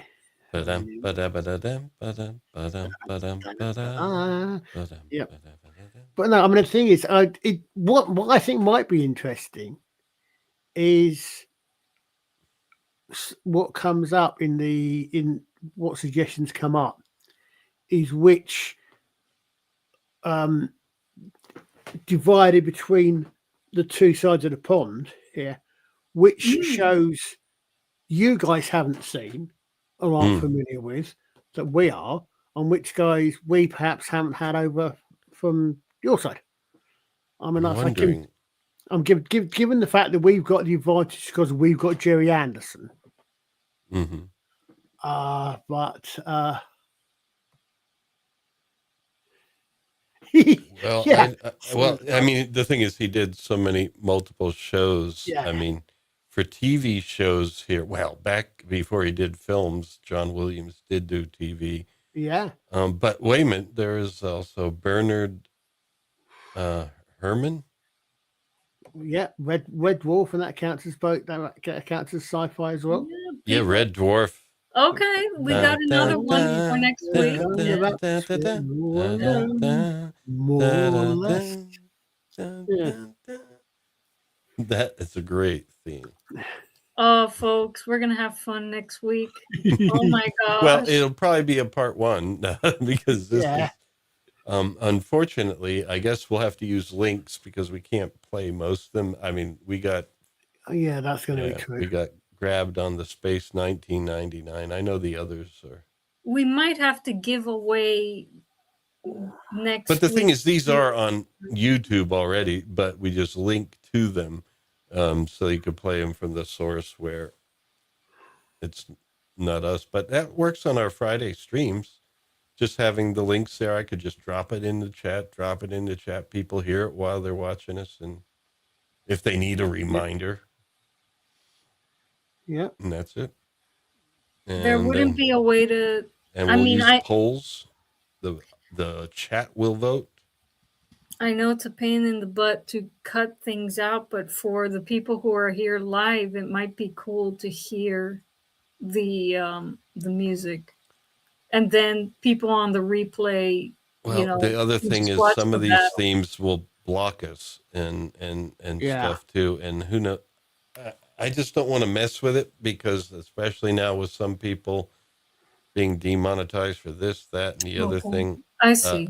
I don't know what'll happen with the copyright. Whereas with the music streams, you basically drop the link in, people click it, they hear it in another tab. And, just turn the volume down so that they hear us too. And you can do both at the same time. Yep. I think that'll work. Z3PO said, not Z3PO says, get Ruin to sing then. Who's Ruin? Ruin Johnson. It would be lovely. I don't know him too well at all. He's just read off a few of my chats on Brown. I don't think he knows anything about me. Well, Brando. He's he's actually part of an ABBA tribute band. Yeah. Amongst other things. I thought it was a Def Leppard tribute band. No, you know a tribute band. Well, we could try. I'm just kidding. Them, I'm kidding. Right? No, I didn't. I don't know. I knew he was a musician, but yeah. I could pull off some themes on cigar box guitar. Well, that's actually so. Would it trigger copyrights if you're playing the actual music itself? If it recognizes it, but the thing is, somehow when I upload covers, even without going through We Are the Hits on YouTube, a lot of them don't get copyright claimed. And in fact, when you go and look at the video and press on the closed caption button, it says foreign music, because it can't place the cigar box guitar. It's just it's cool. It's so out of tune in its own special way, and it can't recognize what you play on them. It's awesome. That's cool. Foreign music. Yeah. I mean, because that word, well, it's just. Technically, I'm foreign to you. Archer, and you're foreign. Yeah, to I was going to say technically all the British shows will be foreign music. yeah, to the Yeah, U.S. it's even. YouTube being politically incorrect. Yeah. Shame on you, YouTube. Unless the band's Foreigner. Yeah. Yes. All righty. Well, I think we're going to say goodnight, folks. Thanks for staying extra long with us and I've got staying more with us, homework even to though do. I had the slides messed up. I will definitely make sure that doesn't happen again. What I'll do is make sure I have the things on disk that as a backup, so I could just show the slides right off the computer if things look messed up again. Yeah, it's And weird. that'll that. solve It's that totally weird. problem. All right. I think that's it. Anybody have anything to say before we say goodbye? I'm excited about next week. I've got more homework to do. I am Yeah, ready I to got some battle. homework to do. Colin. I got to set up the slides and get the links and but yes, leave a comment with your suggestions for themes. As with a lot of things, I'm honestly not sure which ones I'm going to vote for because it's kind of Oh yeah, it'll be too tough. It'll be tough. It will be. Yeah, it will be. Like I said, I mean, I'm going to have things. Let's just say shows that I've got. I've got down as a ringtone or something on my alarms. You know what I'm saying? And I'm going to be interested to. I think be interested to see what shows you guys don't know. Yeah, yeah. Well, You know, like you might I'm not learning. I'm learning UFO and Space 1999 now. Although Space 1999, I think I have seen in my past. It's just back on television where I was really young and don't remember much. But I mean, unless you had reason to do so, I would suspect that you probably haven't seen the original 1970s Tomorrow People, for example. No. And that's got. I think you'll probably like the tune to that because it's very. Sorry, I'll do that. I was literally about to go into Doctor Who. Then I realised what I was doing, but no, it's very and if you actually start doing, if you step it up to opening themes rather than the music. Well, I was going to do opening themes just to narrow it down. I mean, because every No, episode has its own incident. I mean, the opening themes, as in the music and what goes and the video that goes with it, as opposed to just the music, is what I meant there. Oh, the video that goes with it. Yeah, the video that goes with it. You know, the entire opening rather than the music. Since we're not going to be playing these, I don't think people will see them, but I might show a few slides. Yeah, I was going to say, but you can't. Yeah, because Buck Rogers is going to be in there, and we're going to want to see that. That was a good theme. I was going to say, for the sake of all the gentlemen in the audience, TV series, not the movie credit titles. Simply because the movie credit titles have got Erin Gray and Pamela Hensley in spandex, lying extremely suggestively. Yeah. Dancing extremely suggestively. Very politically incorrect these days. In fact, no, show that will blow a few people's brains out. Blow a few people's heads off. Well, we'll see. I might be able to show a few seconds of some things. We've been able to get away with that pretty much. But I wonder how many shows there are which have actually got voiceovers as well, because that would be a separate thing, wouldn't it? Because Buck Rogers got voiceover. Battlestar Galactica, at least the original series, has voiceover. Babylon 5 has voiceover. Star Trek, some of them have voiceovers. I'm just trying to think what else has voiceovers on the top of my head. That would definitely have to be another battle. Yeah, definitely. You know, which poetry is better? Yeah. And in that case, well, sorry, but in that I know case, which will be worst. I was going. We all know that Babylon 5 is going to win. It's just which season. No, the worst poetry. The worst poetry would be Vogon poetry. I was about to. Oh God. That'll be Hitchhiker's Guide to the Galaxy. Oh, that has a theme too. The Eagles song, Oh, Journey yeah. of the Necromancer. Yeah. But It's a banjo tune. They actually played it at the beginning of the movie when they... but that's a movie. It's not a series. No. The TV series used that as its theme. They were paying homage to the TV series. It was the Okay. Eagles song, Journey of the Necromancer. Which I was didn't know there was a One TV of these series. nights. Oh! If you get a chance, there's a video years ago. I'll see if I can find it. Like, which basically is the interweaving of Hitchhiker's Guide to the Galaxy, and it starts off as a radio show, We're never going to end, folks. Just... and then it goes backwards and forwards, including the LPs that I've got onto the TV show. Then that feeds back into it's a tapestry. But yes. All right. Folks, we we've are been going on for 3 hours. Yeah, we're done now.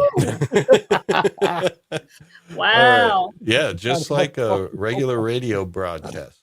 All right, folks, thank you for joining us. Next week's going to be fun. So yes. please join us then, and leave a comment to make sure we don't forget, your favorite sci-fi TV series. Let's not see Dallas or Dynasty in there. They may have been good themes, but let's narrow it down a bit. Okay. All right, folks, take care. We're going to take people off stage. Beep. And